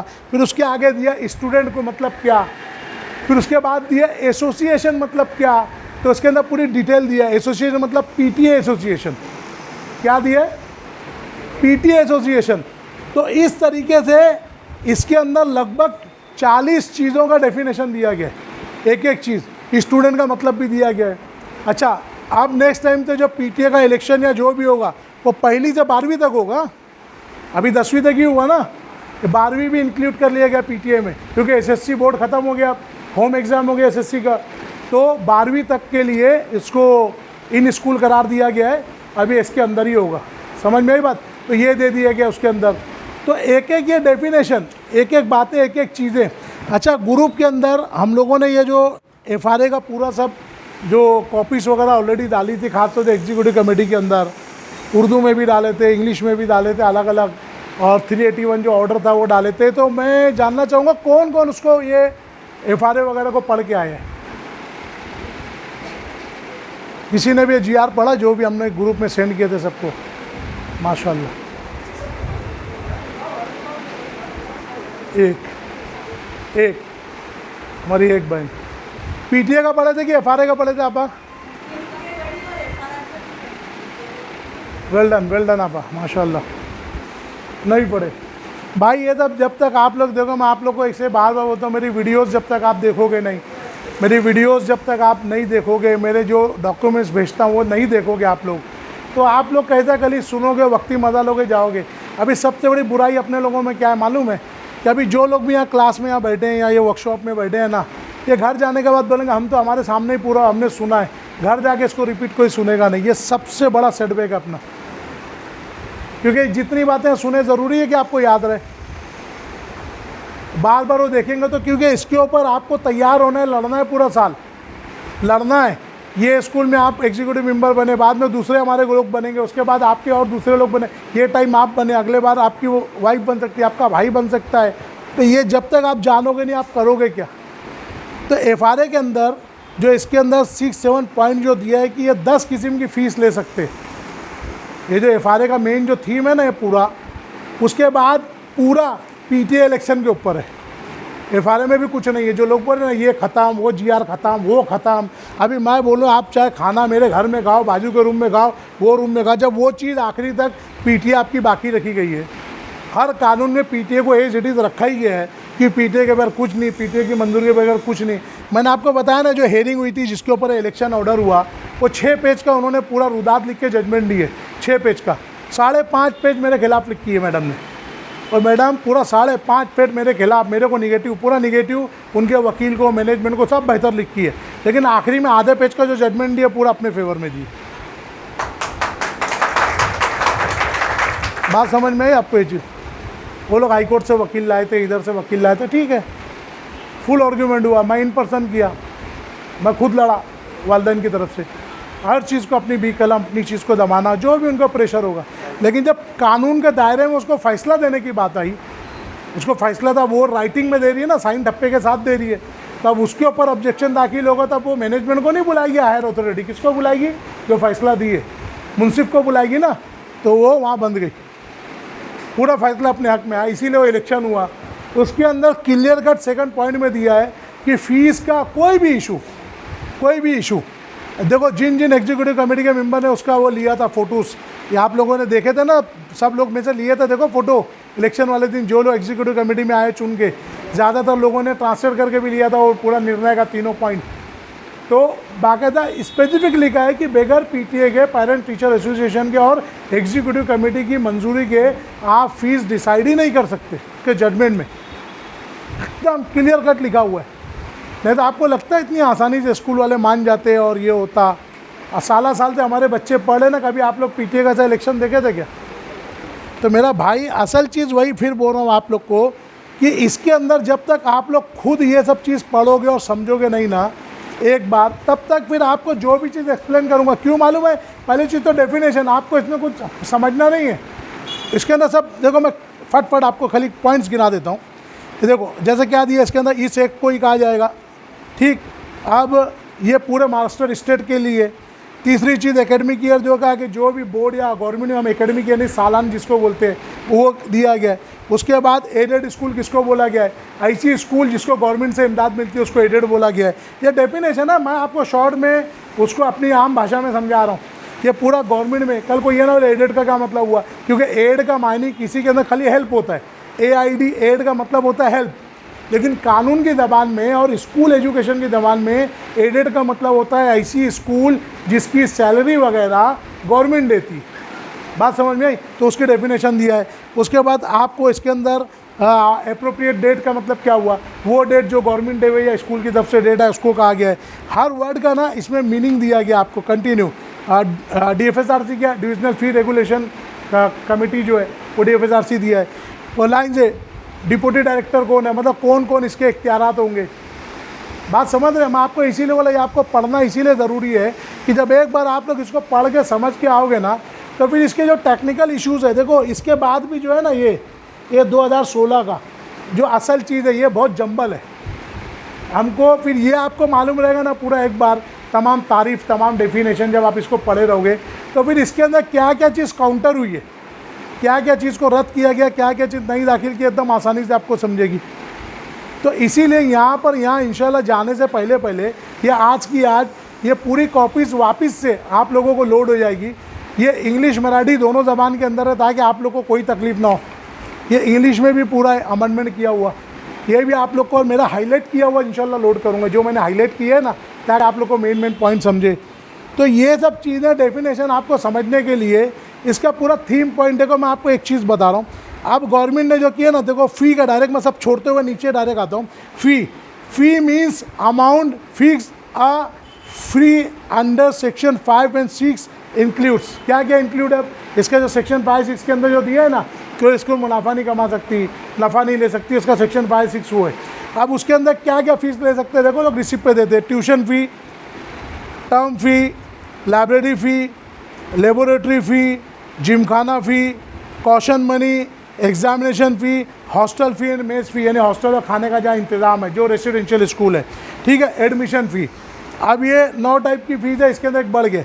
अब इसके अंदर क्लियर कर दिया, आज देखो बहुत सारे हमारे पास मैटर आए जिसके अंदर कहा कि अब डोनेशन को एडमिशन फ़ी के नाम पे पावती बना के दे देगा। और ये चीज़ कोई स्कूल में 9,000, कोई स्कूल में 10,000, इसके अंदर क्लियर कट लिखा है कि अगर किसी की स्कूल को एडमिशन फ़ी स्कूल चलाने के लिए लग रही है, तो जो टर्म फ़ी होती है, यानी 1 महीने की जो बच्चे की फ़ीस होती है ना, 1 महीने की, जैसे कोई स्कूल अगर 15,000 या 12,000 फ़ीस ले रही है, तो उसकी महीने की कितनी 1,000 रुपये ना, तो एडमिशन फ़ी अगर उसको लेना है तो 1,000 रुपये के ऊपर नहीं ले सकता, 1 महीने की फ़ीस के बराबर ही वो एडमिशन फ़ी ले सकता है। तो अब ये 10,000, 20,000, 25,000 कहाँ से आ गई?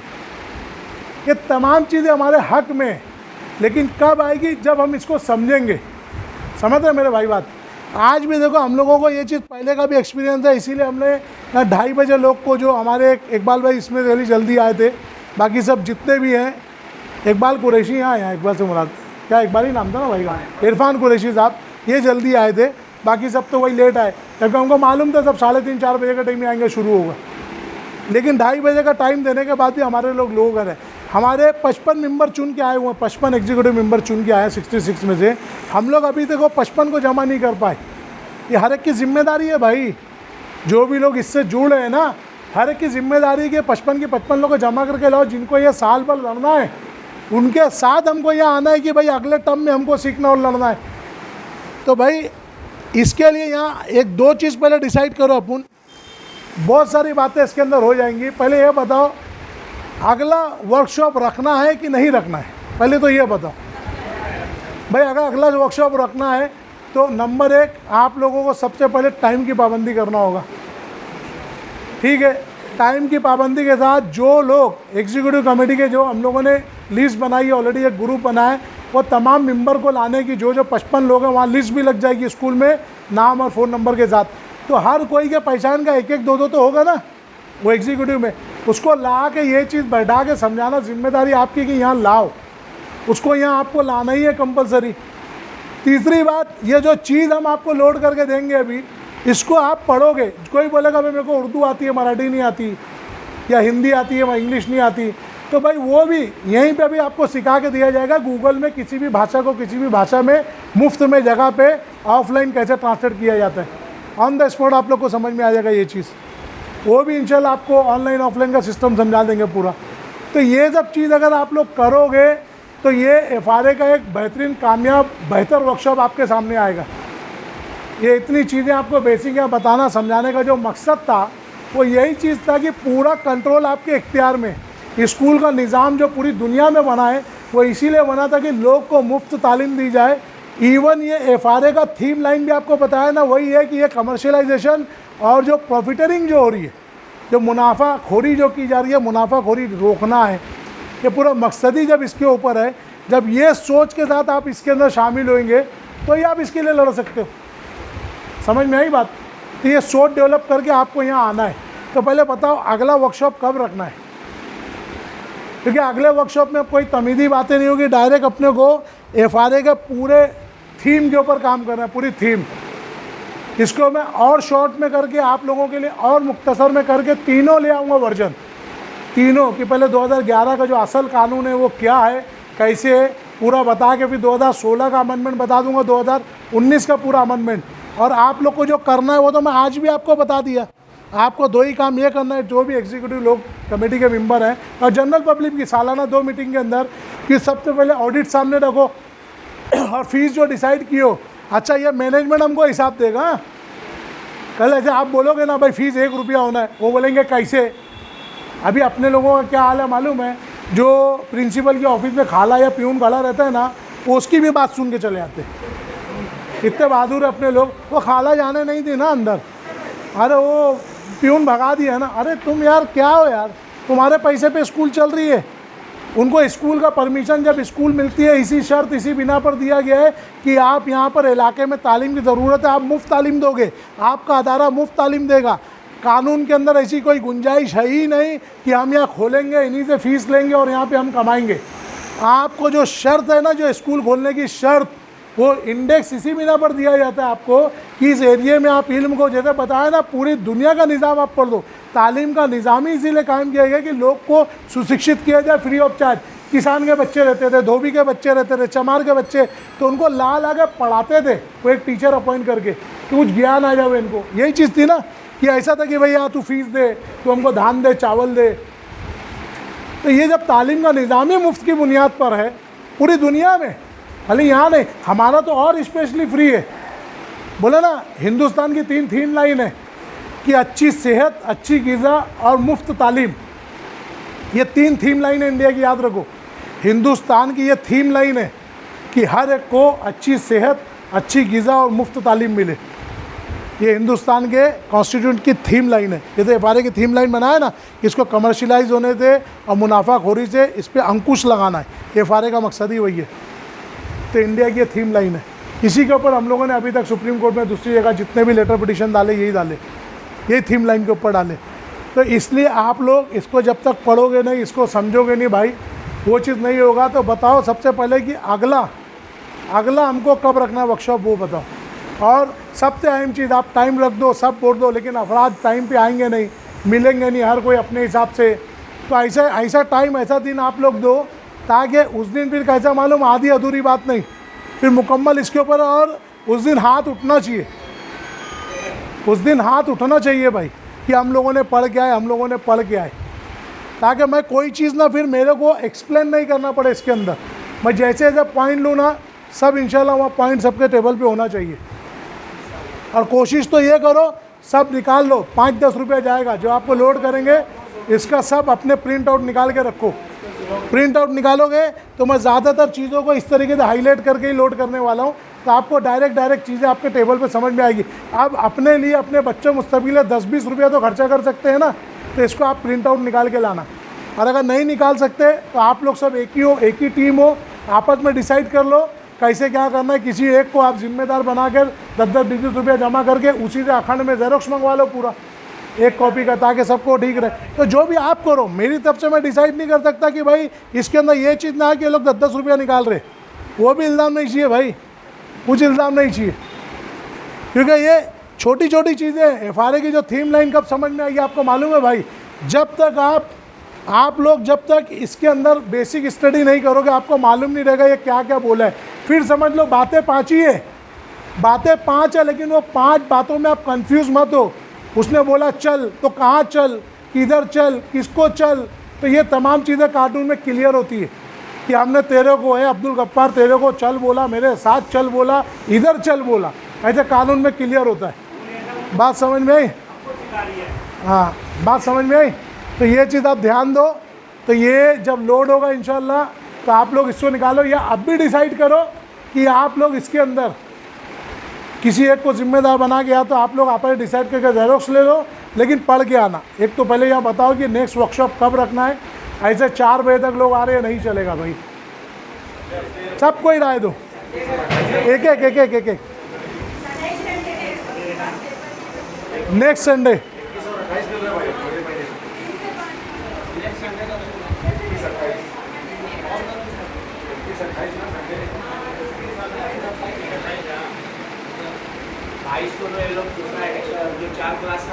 देखो अभी आज संडे है, अगर ये कॉपी आज की आज आप लोग को लोड हो जाती है आप लोग के उस पर, तो आप लोग पूरा नेक्स्ट संडे तक इसको प्रिपेयर कर लोगे, पढ़ लोगे।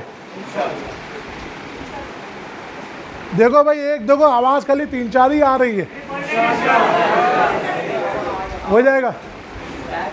देखो फिर पूरा टिपिकल आप लोगों को फिर कैलकुलेशन की तरफ हम आएंगे।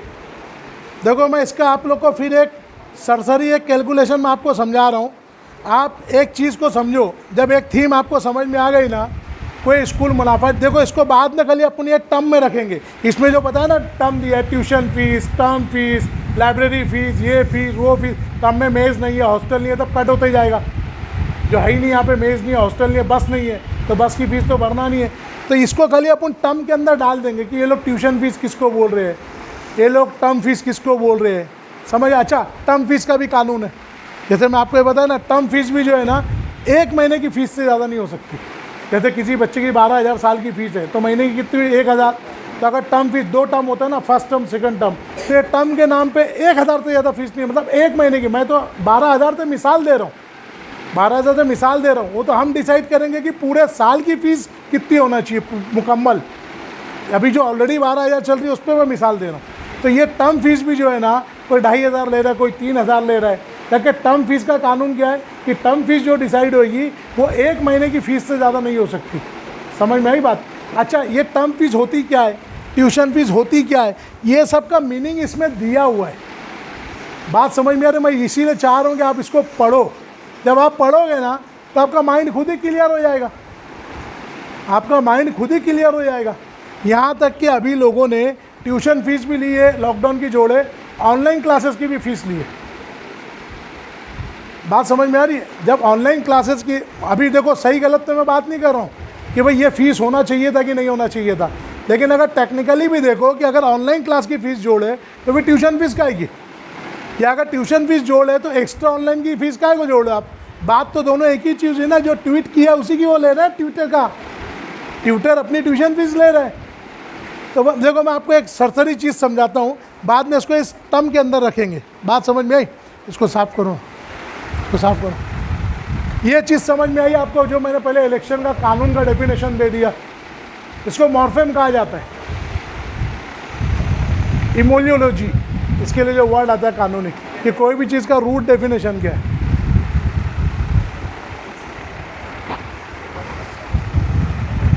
देखो मैं इससे पहले भी ये चीज़ बताया था, अब एक चीज़ अपन उसको समझते हैं।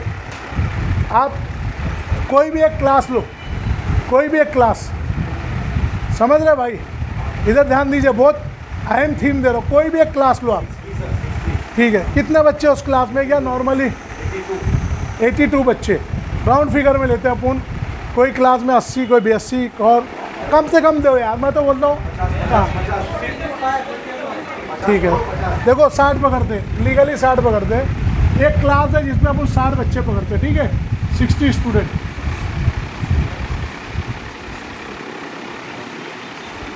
एक क्लास के अंदर अपन 60 स्टूडेंट, जबकि किसी क्लास के अंदर 80 है। जैसे मेरे बच्चे की जो क्लास थी उसमें उस वक्त 120 बच्चे थे, एक क्लास में 120 बच्चे थे। लेकिन अभी वो कम करके कुछ वो लोग ने 85 80 तक कुछ ऐसे, कुछ 78 कुछ ऐसा कुछ किए। अपन लोएस्ट इसके लिए ले रहे हैं तुमको थीम समझाने के लिए कि भाई कैलकुलेट फीस होती कैसे, फीस कैलकुलेट होती कैसे। एक थीम दे रहा हूँ आपको, थीम। अभी कोई भी क्लास जब चलती है, कोई भी क्लास, वो क्लास के अंदर, एक क्लास के अंदर खर्चा क्या करता है? सबसे पहले किस चीज़ का खर्चा होता है? टीचर। नॉर्मली ये लोग जो भी आज जो इंग्लिश मीडियम स्कूल हमारी है, एक टीचर को पगार कितनी है? लाख रुपये महीना। कितनी है? 7,000।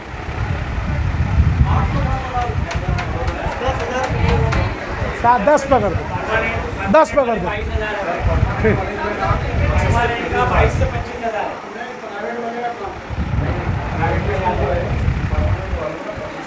वो गवर्नमेंट से आती है भाई, लेकिन जो परमानेंट की गवर्नमेंट से आती है। अपन अपनी जो अनएडेड स्कूल है, अनएडेड जो स्कूल है जिसके अंदर हम लोग टीचर फेस करते हैं, उसकी बात बता रहा हूँ।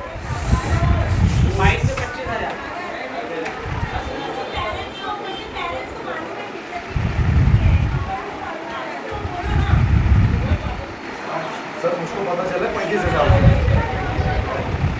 पूरे केमीएस में 35,000 किसी की नहीं है। 24,000 एक की है ऑलरेडी, वो 24 साल पुरानी है ये परमानेंट। लेकिन जो नॉर्मल कोई भी टीचर है ना, जिन लोग सुन रहे मेरी बात तो सुनो, इधर मेरी बात सुनो, मेरी बात सुनो। देखो, अपनी किसी भी चीज़ को आदमी जब बात करे ना, वो बात को एक आधार, एक बेस होना चाहिए, एक बुनियाद होना चाहिए। कोई भी बात ढकेल पेल नहीं होना चाहिए। उसकी वजह बता रहा हूँ। अगर केमीएस के अंदर 35 और 40,000 पगार होती तो 35 टीचर, सुनो, 45 टीचर हाई कोर्ट में पिटीशन डालते क्या? 14 साल, 16 साल, 12 साल से किसी की 7,000 है, किसी की 8,000 है। जो उसमें हाईएस्ट पगार है वो 11,000 रुपये, जो पिटीशन वाले हम लोग के टच में है लोग। तो जब ऑलरेडी किसी की 7,000, किसी की 8,000 तुम पगार दे रहे हो, और किसी को 10 साल से, किसी को 14 साल से, ये सोचने की बातें, समझ में आ रही बात? इधर ध्यान दो, बाद में पूरी ज़िंदगी प्यास बुझते रहेगी, अभी ध्यान दो। तो इसको नहीं हो जान दो, पूरा हो जान दो, सुनो। इसके बाद हल करेंगे, हो सकता है वाइंड अप कर लेंगे क्वेश्चन आंसर के बाद। सुनिए आप, एकदम मुद्दे की बात चीज़ों, किसी की 6,000 है, किसी की 7,000 है। अपन for the sake of safety 10,000 पकड़ते हैं। अपन कितना पकड़ते हैं? 10,000। बात करो, नंबर 1 अपन पकड़ते हैं, ये एक्सपेंस को लेते हैं अपन। टीचर 10,000, ठीक। अब टीचर के बाद कौन सा खर्चा होता है? खाला का, खाला, हाँ, खाला अम्मा जो भी है। अब खाला अम्मा कोई भी होती है, खाला अम्मा को क्या पगार होती है?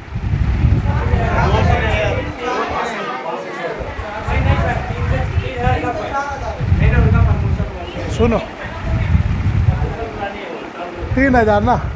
अब सुनो, अब गौर से मेरी बात सुनो। कोई भी खाला जो होती है, खाला या प्यून, आप सुनो मेरी बात। अपन एक क्लास की एक डिवीज़न को खाली ले रहे हैं। अपन क्या ले रहे हैं? जैसे भी 5वीं, तो 5वीं ABCDF तक है ना। अपन खाली एक क्लास की एक डिवीज़न को ले रहे हैं। समझो ये 5वीं A, मिसाल ले रहा हूँ। फिर हमने 5th A, ठीक है, एक मिसाल, ये A को खाली ले रहे हैं। तब वो जो खाला अम्मा 3,000 में पगार में है, 4,000 में है, 10,000 पगार में है, तो पूरी एक क्लास के लिए, पूरी स्कूल के लिए है ना। अपन खर्चा एक डिवीज़न में जोड़ दो, पूरा जोड़ दो, कट करने की ज़रूरत नहीं। सुनो हजरत, क्या बता रहा हूँ। 3,000 बोल रहे हो ना आप, मैं खाला का 10,000 पकड़ता हूँ। देखो 10,000 पकड़ो एक डिवीज़न में। खाला का देखो 80 डिवीज़न है, सुनो 80 डिवीज़न, 80,000 पगार तो होगी नहीं ना उसकी। सुनो तो कितना जोड़ोगे?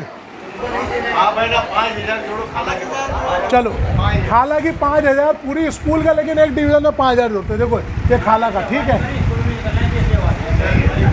ये देखो, इधर देखो, इधर देखो, ये 5,000 रुपया खाला का पूंजी। कौन सा खर्चा आता है?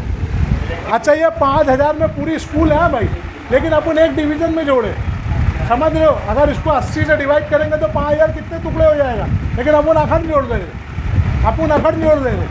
अच्छा, प्यून, एक प्यून भी रहता है कॉमनली, जो बच्चों के गेट पे छोड़ता है, क्या पगार रहती है? 10 पकड़ लो ना यार, कौन सा तुमको, आज तुम फीस तो वैसे ही नहीं भर रहे, जोड़ दो ना यार। पीएन की पगार 10,000, ठीक है, सब हो गए उसमें। अच्छा, ये 80 डिवीज़न, अपने 70 डिवीज़न है।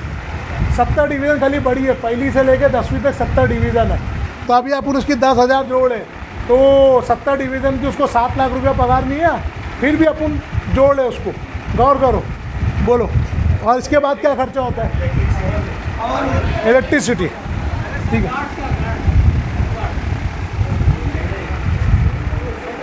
नहीं वो वही है, उसमें प्यून में वो प्यून ही करेगा। इलेक्ट्रिसिटी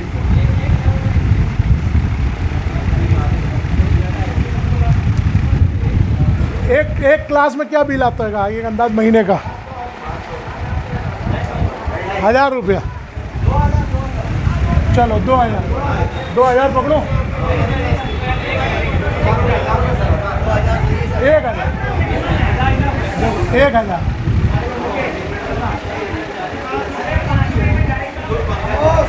1000 ये 1000 रुपये इलेक्ट्रिसिटी हो गया। और कुछ देखो, टीचर हो गया, अपन खाला अम्मा को भी जोड़ लिए, प्यून को भी जोड़ लिए, इलेक्ट्रिसिटी जोड़ लिए, और क्या खर्चा आता है?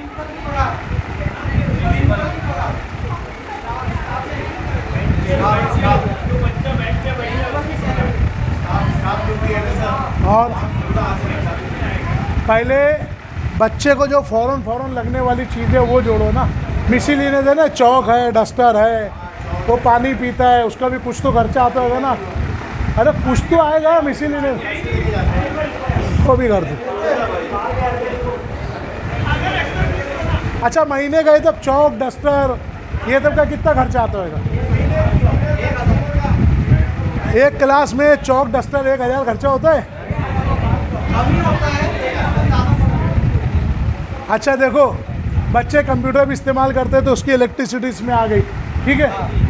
एवी रूम में जाते हैं, वो भी अगर रोज़ तो जाते नहीं, ये जाते हैं। अभी जो दीगर होता है कि भाई कुछ कंप्यूटर भी इस्तेमाल हुआ है, कुछ बच्चे चौक डस्टर भी यूज़ हुआ है, तो मिसलेनियस करके छोटे मोटे खर्चे में हर महीने का 1000 वो भी जोड़ देते, ठीक रहेगा।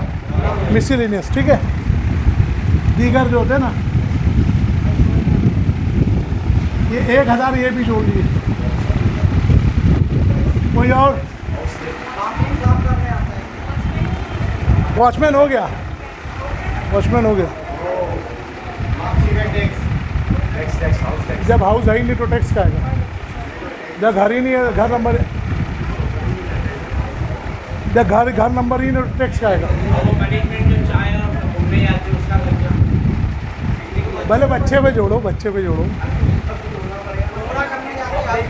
बोला इधर, बोला ना, बोला और क्या खर्चा है इसमें? और कुछ खर्चा है इसमें? और कुछ खर्चा है? 500 रुपया। हाँ, आई कार्ड कैलेंडर का कितना रहता है?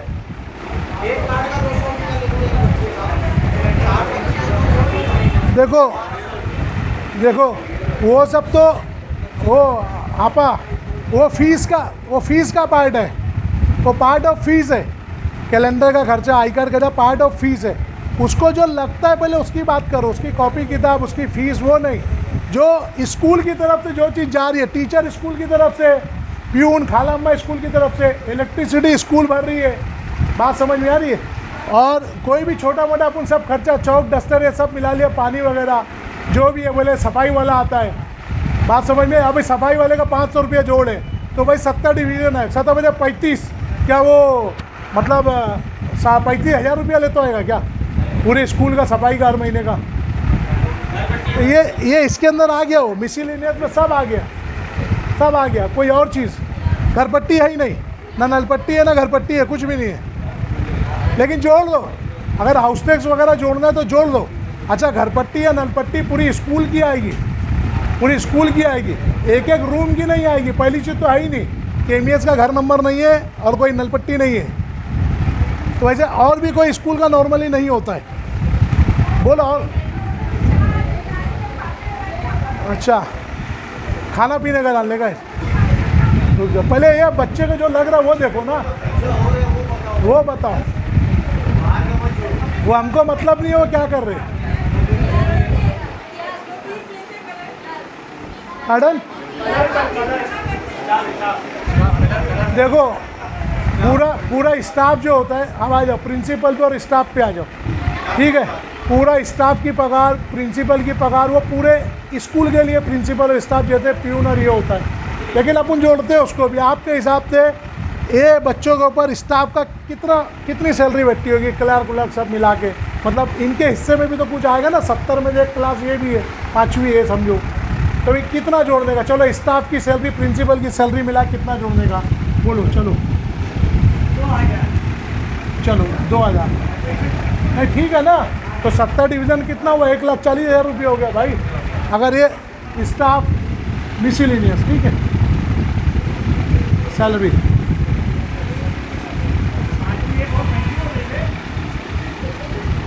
नहीं नहीं ठीक है ना, अभी जब आएगा जब तुमको समझ जाएगा। ये अपन 2000 सब ले लिए, स्टाफ ये सब में ले लिए, ठीक है, ये ले लिए। इसके अलावा कुछ खर्चा बचता हो? ये पूरा स्टाफ आ गया, प्रिंसिपल आ गया, सब आ गया, बोलो पढ़न। नहीं तुम सोचो ना, अरे मेरी आपा, मेरी बहन, आप सोचो ना कि आपका बच्चा मैक्सिमम स्कूल से ले क्या रहा है, आपके बच्चों को मैक्सिमम ले क्या रहा है, बात समझ में आ रही है? आपका बच्चा ले क्या रहा है मैक्सिमम, वो लो ना आप कि ये मैक्सिमम आपका जा रहा है। देखो कुछ याद आएगा ऐड करें, मैं इसको टोटल करता हूँ। देखो आप ये देखो 10, 10, 20, 25, 26, 27, 27, 2, 29, ये 29,000 हुआ, ठीक है। अब ये 29,000 इंटू 12, उसको 12 कर रहे हैं, इसको 12 करो, 12 से 36, 36 से कम, अब 12,000 कम, तो 2 साढ़े 3 लाख, देखो 3,48,000। ये देखो इधर देखो, एक क्लास के पीछे जब अपने आप में यहाँ पर, सुनो मेरी बात, ये खाला का आपने 5,000 यानी 70 डिवीज़न का हुआ, 7 पंजे 35, 3.5 लाख रुपया। हालांकि पगार 3.5 लाख नहीं है, लेकिन आपने जोड़ा है। सुनो, प्यून का 10,000, तो 7 दाम 70, प्यून की पगार 7 लाख रुपया नहीं है, मेरी बात समझ रहे हो आप? लेकिन आपने जोड़ा, अपन एक्सेप्ट किया, मैक्सिमम ले रहे, ताकि कल कोई ना, जब इसका भी जब रिजल्ट आएगा, जब इसका जवाब आएगा ना, तो कोई आपको जब कंफ्यूज करेगा, यार इतना कम में कोई कैसे पढ़ा सकता है, तो आप बोल सकते हो कि हमने लाख लाख रुपया सब पगार जोड़ी है, 3-3 लाख रुपया पगार जोड़ी है। 70 डिवीज़न की कितनी हुई? अगर प्यून की 10,000 रुपया एक डिवीज़न से जोड़े तो 70 डिवीज़न से कितना हुआ? 7 लाख रुपया। क्या प्यून का 7 लाख रुपया महीना? लेकिन जोड़ लो आप वो चीज़ गौर करो, आपने तो खाली एक डिवीज़न में 60 बच्चे में निकाल रहे हो ना, इसलिए मैक्सिमम ले रहे कि कल कोई आपको कंफ्यूज करे ना तो आपका दिमाग चकराए नहीं, आप बोलो चल भाई। फिर यही चीज़ को मैं कानून के पैराए में जो उन लोग के टर्म होते हैं, ट्यूशन फीस, टर्म फीस, ये फीस, सब बेवकूफ़ बनाने की बातें, यही चीज़ है, इससे ज़्यादा कुछ नहीं होता। अभी ये पूरे साल का 29,000 रुपया महीना बैठ रहे, पूरे साल को 12 से ज़रब दिए तो 3,48,000 रुपया पूरे साल का, ये 5वीं ए का खर्चा हुआ ना, ये खर्चा हो गया। मतलब ये 3.5 लाख रुपये उनको देना ही देना है, तो तुम्हारा बच्चा पढ़ेगा ये लाखों रुपये के बाद भी। अब अपन ये 60 बच्चे को करते, एक बच्चे की फ़ीस कितनी है? 60 बच्चे हैं इंटू 13,800, अपन डायरेक्ट साल की जोड़ते हैं ना, साल की फ़ीस क्या है एक बच्चे की? 13,800 है, 13,800 ठीक, 13,800 है ना, 13,800 है ना। चलो मैं मैनेजमेंट की तरफ से 2-3 कम कर, 10,000 पकड़ो। अपन देखो कम पकड़े फीस, बच्चे की जो फीस हम भर ज़्यादा रहे, कम पकड़े हम बच्चे की। सुनो 10,000 पकड़ो ना, अब कोई 10 तो भर नहीं रहे ना, अपन 10,000 पकड़ते। इधर देखो ये 10,000,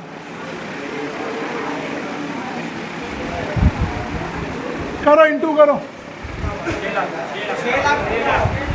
इधर ध्यान दो भाई, इधर ध्यान दो, बहुत ज़रूरी है। ये 60 बच्चों का, जबकि बच्चे कहीं 80 है, 82 है, 85 सब छोड़ो, अपन 60 ही बच्चे पकड़ ले, 10,000 से होता है ये 6 लाख रुपया, ये हुआ 6 लाख रुपया।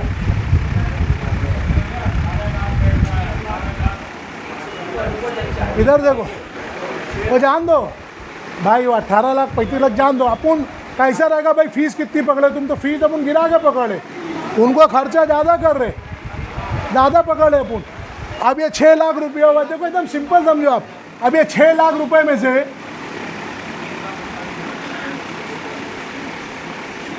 ये 3,48,000 रुपया अपन जो आप लोगों ने मैक्सिमम करके पकड़े हो। अब ये 6 लाख में से 3,48,000 निकल गया, 1,52,000 रुपया, 2 लाख 2,52,000 रुपये ये प्रॉफिट है खाली एक डिवीज़न पे। ये लाखों में सैलरी जोड़ो आप, इसको 10,000 मत पकड़ो। आपने सैलरी लाखों में जोड़े हो तो 5,000 70 डिवीज़न की मिलाओगे तो 3.5 लाख, या 10,000 70 डिवीज़न की मिलाओगे तो 7 लाख रुपये हुई। ये आप ये जोड़े हो। मैं इसीलिए आपको पहले ही बोले या मैक्सिमम आप एक चीज़ ये पकड़ो कि 2,52,000 रुपये, ये 2,52,000 रुपये ये हर साल का एक डिवीज़न पे बढ़ रहे हैं। ये भी आपके ये मैक्सिमम देने के बाद अब इसको 70 कर दो खाली, इंटू 70, 1,70,40,000। अब बताओ, ये आप मैक्सिमम जोड़ के फीस कम जोड़ो आप 10,000, मेरी बात समझ लो आप, ये फीस भी आप कम जोड़ो 10,000 तो ये 2.25 करोड़ रुपया साल का आपका अदारा ये बैठ के आपको नोच रहा है 2 करोड़ रुपया। और यही इसके अंदर 3-4 हज़ार और बढ़ा दो, ये घप से 1.25 करोड़ और बढ़ जाएगा। कितना बढ़ जाएगा? 1.25 करोड़। अब मैं आपको एक चीज़ बताता हूँ, ये 3,48,000 रुपये जो है ये मैक्सिमम जोड़े ना, ये 3,48,000 जो है इसको डिवाइडेड बाय 60 करो। ये 3,48,000 को इधर देखो भाई, ओ भाई इधर ध्यान दो प्लीज़ प्लीज़। ये 3,48,000 मैक्सिमम जोड़े थे ना वो पूरे साल का ये खर्चा, आप इस 60 बच्चे का अपन जोड़े। अब ये 3,48,000 को अपन ये 60 से डिवाइड किए, 60 बच्चों से, कितना आया भाई? चौक दो दूसरा, उसमें देखो, उसमें डब्बे में। ये आपकी फीस हुई 5,800 एक बच्चे की। ये कौन निकाला मालूम है? लाखों रुपया देने के बाद आप ये फीस निकालो।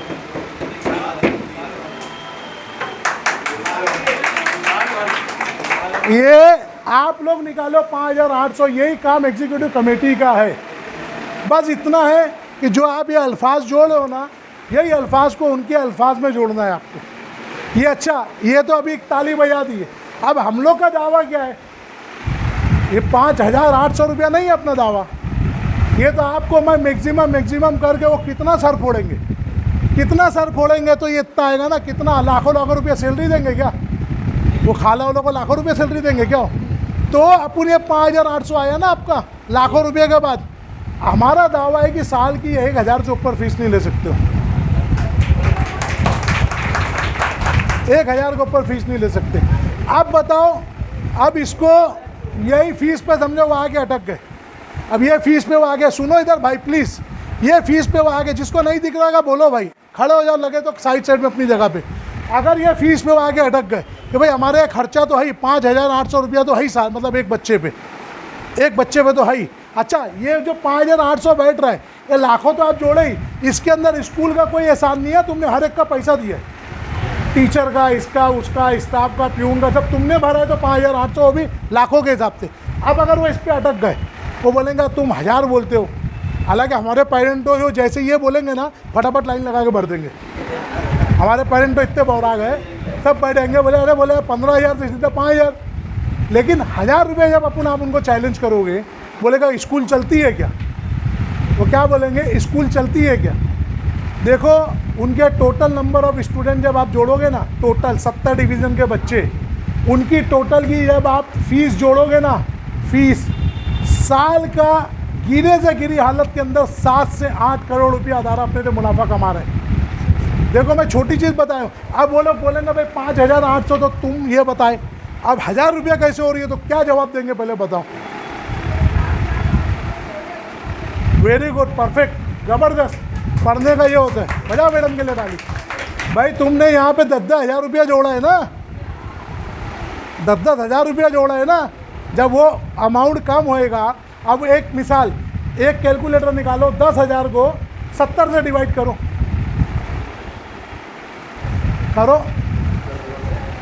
10,000 डिवाइडेड बाय 70, 10,000 डिवाइडेड बाय 70। नहीं यार, नहीं, है ना। सुनो, सोचो इधर, अभी ये 10,000 को अपन खाली 70 से क्यों डिवाइड किए पहले बताओ। डिवीज़न 70 है ना, अपन तो पूरा पैसा जोड़ दिए। अब इसको 70 से डिवाइड करते तो खाली 142 रुपये एक पे आता है। कितना? 142।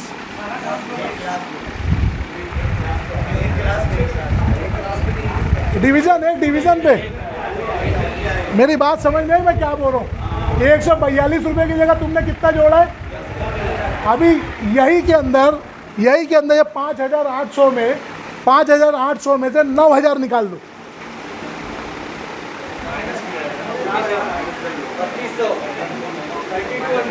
इसके अंदर ये तो 10,000 आप दे रहे हो, ये 10,000। मेरी बात आएगा, माइनस में आएगा। सुन मेरी बात, ये इसको इंटू 12, इसको इंटू 12 करेंगे, इसको इंटू 12 ये होगा। रुको, ये 10,000 रुपये जोड़ो ना आप, 10,000 रुपये। अब इसको 10 की जगह अपन 9,000 मतलब कम कर, 1,000 पकड़ दो मोटा हिसाब। ये भाई 142 तो बहुत कम है, इसको 1,000 पकड़ दो। अब ये तुम्हारे टोटल फीस जो बच्चे की बैठ रही है, ये एक फीस के अंदर जगह खाली 5,800 में से 9,000 निकाल दो।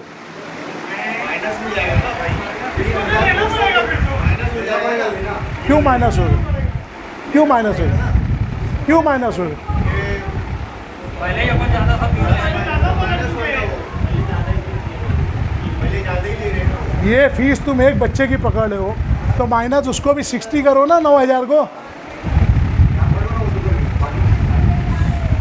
हर बच्चे में प्यून का 1,000 रुपया माइनस होएगा, हर बच्चे में खाला अम्मा का 500 रुपया माइनस होएगा, टीचर का माइनस होएगा। देखो हिल गया हो, हिल गया हो। मेरी बात समझ में भाई, कुछ जो मैं बताना चाह रहा हूँ। तो ये FRA जब आप पढ़ोगे ना भाई, ये जो लोग बोल रहे ना नहीं चलती नहीं आती, अच्छा एक इसका एक पार्ट हम भूल रहे। एक पार्ट क्या है मालूम है? स्कूल को जितनी भी इनकम होती है, गौर से सुनो प्लीज़, इधर ध्यान दो, इधर ध्यान दो, आपस में मत उलझो। स्कूल को जितना भी मुनाफा होता है अलग जरिए से, डोनेशन, ग्राउंड का भाड़ा, कोई और तरफ से कोई आ रहा है, स्कूल का रखा ब्याज जो डिपॉजिट रखते हैं, ये जितने पैसे आते ये ऑडिट में ला के किस में माइनस होएगा? अभी जैसे उर्दू बसेरा हॉल 3,500 रुपया एक शो का उसका भाड़ा है, ठीक है, एक 3 घंटे का 3,500 रुपया भाड़ा है उसका, ठीक है। अब वो साल में कितनी बार जाता है? अगर वो सब अमाउंट निकाल के जब तुम माइनस करोगे तो ये राशन भी हर महीने अपने घर से देंगे तुम्हारे बच्चे को। और ये कानून है, ये कोई मजाक नहीं बता रहा हूँ मैं। बच्चों को अच्छी सेहत रखना, फ्री मेडिकल एड देना, बच्चों को मुफ्त में पढ़ाना और उनको अच्छी सेहत के लिए बेहतर ग़िज़ा मैनेजमेंट प्रोवाइड करे, ये सब कानून में है हिंदुस्तान के। ये जो बोलते हैं ना कैसे पढ़ाया जाएगा, कैसे, एक सादा सी कैलकुलेशन आपने किया है, हर चीज़ लाखों में जोड़ के करके, समझ में आ रही है बात? हर चीज़ आपने वो किया है। खाला का आप इसमें 3.5 लाख रुपया जोड़ो, 70 डिवीज़न का पकड़ोगे तो 7 पंजे 35, 3,50,000 रुपया खाला को देते हैं क्या वो लोग? लेकिन आप इसमें 3.5 लाख जोड़ो। अब ये 5,000 को डिवाइडेड बाय 70 करो, डिवाइडेड बाय 70।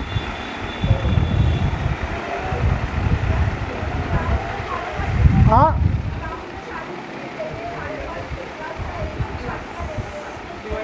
क्या अभी देखो ये खाला का 71 रुपया बैठता है, ये एक डिवीज़न पे खाला का 71 रुपया बैठता है एक डिवीज़न पे।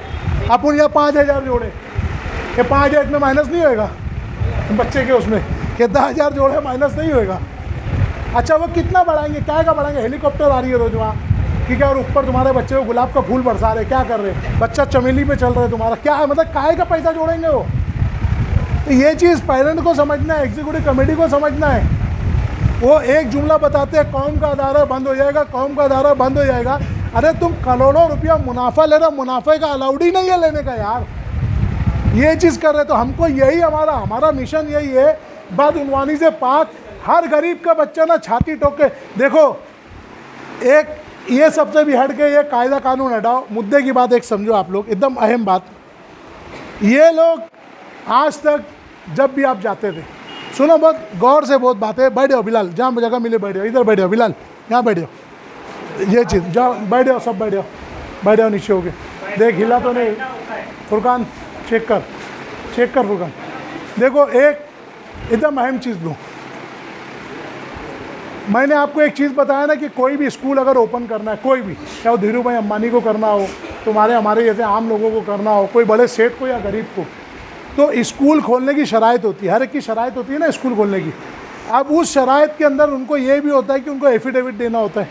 ये जो एसएस कोड वगैरह जो आपके सामने रखा ना, ये एसएस कोड की सेक्शन 3 के अंदर शर्त है कि वही अदारा स्कूल खोले जो पैसे के तौर पे साउंड रहे, मतलब पैसे में मजबूत रहे। ये नंगा भुक्के आदमी को स्कूल खोलना ही नहीं, अलाउड ही नहीं कि मैं इससे खोलूँगा, इससे कमाऊँगा, मेरा घर चलेगा, तो कानून में ऐसा कोई अलाउड ही नहीं। स्कूल वही आदमी खोल सकता है, मतलब अदारा जो अदारा खुद मजबूत हो, लोगों का सहारा बने। आज हमारे माशरे में क्या हो रहा है मालूम आपा, कि हमारे जो भी अदारे, चाहे हमारी मस्जिद, मदरसा, तालीमी अदारे, जो भी हमारे मतलब इंस्टीट्यूट है, मुसलमानों के अदारे जो भी है, आज हमारे अदारे हमारा सहारा बनने की जगह हम पर बोझ बन गए। आज हमारे अदारे हमारा सहारा बनने की जगह हम पर बोझ बन गए हैं। ये हम लोग का सबसे बड़ा नुकसान है कि हमारा अदारा हमारा सहारा बनना चाहिए था। आज हमारा अदारा हमारी जिम्मेदारी बन के बोझ बन गया हमारे ऊपर। हुआ ये चीज़ सब, बिल्कुल ये चीज़।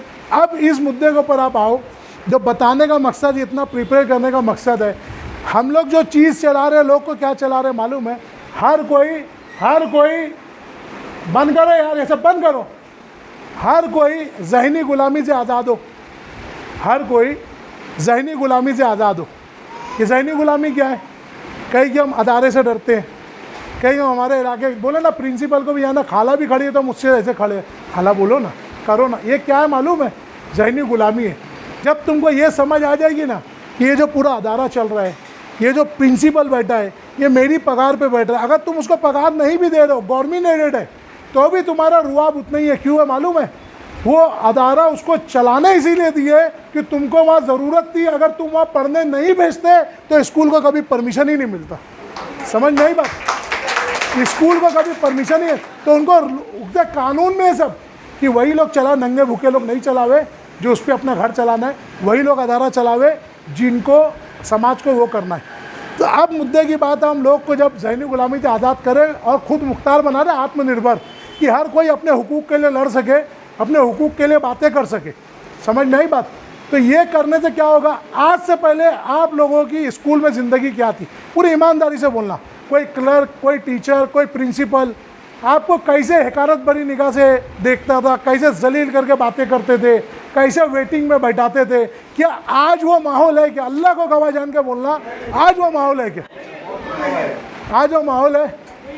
तो अब ये सोचो कि एक थोड़ी सी चीज़ करने से अगर आपको आपकी अपनी इज्जत से जीने का आपको हक मिलता है, तो आप क्यों परेशान हो इधर उधर? आप अपने हुकूक जान के उस पर डटे रहो। देखो कोई अदारा आपके बच्चे को, अभी सुनेंगे ना, कल एक स्कूल में कुछ FIR दाखिल हुआ, कल हुआ ना विजडम एकेडमी में। क्या हुआ? जुवेनाइल जस्टिस एक्ट के सेक्शन 75 और सेक्शन 78 के तहत उस पर गुना, 87 के तहत गुना दाखिल हुआ है। क्या था? लिविंग का मसला था। बच्चे को पढ़ा रहे थे, उसके बाप ने कुछ फीस का वो किया, उसको लिविंग दे के भगा दिए। जो भी FIR में वो चीज़ लिखी हुई है। तो ये कानून जो मैं आज पिछले कई सालों से लोग को जो JJ एक्ट के बारे में बताया, जुवेनाइल जस्टिस का child care and protection act 2015, उसकी दफ़ा के हिसाब से 10 साल तक की जेल। आपको मालूम है? टीचर जो बदतमीज़ी करते, कोई बच्चे को सज़ा देते या तुमको जलील करते, तुम सोचो, तुम खुद अपने अपनी क्लास का याद करो कुछ साल पहले का, कैसे कैसे लोग रोए हैं आपके सामने। क्या कोई दूसरी क्लास की आपकी कोई दूसरी बहन किसी दूसरे की पेरेंट के रोई नहीं है अपना झुमका बेच के? आप बताओ, ये जलील, मतलब आज वो जिल्लत देते थे ना तुमको, जबकि तुम्हारे बल पे वो अदारा चल रहा है। तुम हो तो अदारा है, तुमसे अदारा है, तुम अदारे से नहीं हो। एक बात याद रखना, तुमसे अदारा है, अदारा ये एकदम अहम चीज़ है। तुम अपनी इज्जत से जियो, अपने हुकूक जान के जियो। तो ये बोलने का मकसद ही वही है। अभी हमारे भाई ने चाय वगैरह का इंतज़ाम किया, आपने कहा आप लोग चाय पियो, इंशाल्लाह उसके बाद सवाल जवाब रखते, कंटिन्यू करते और अगला डिसाइड करते। अस्सलाम वालेकुम वरहमतुल्लाहि वबरकातुहू।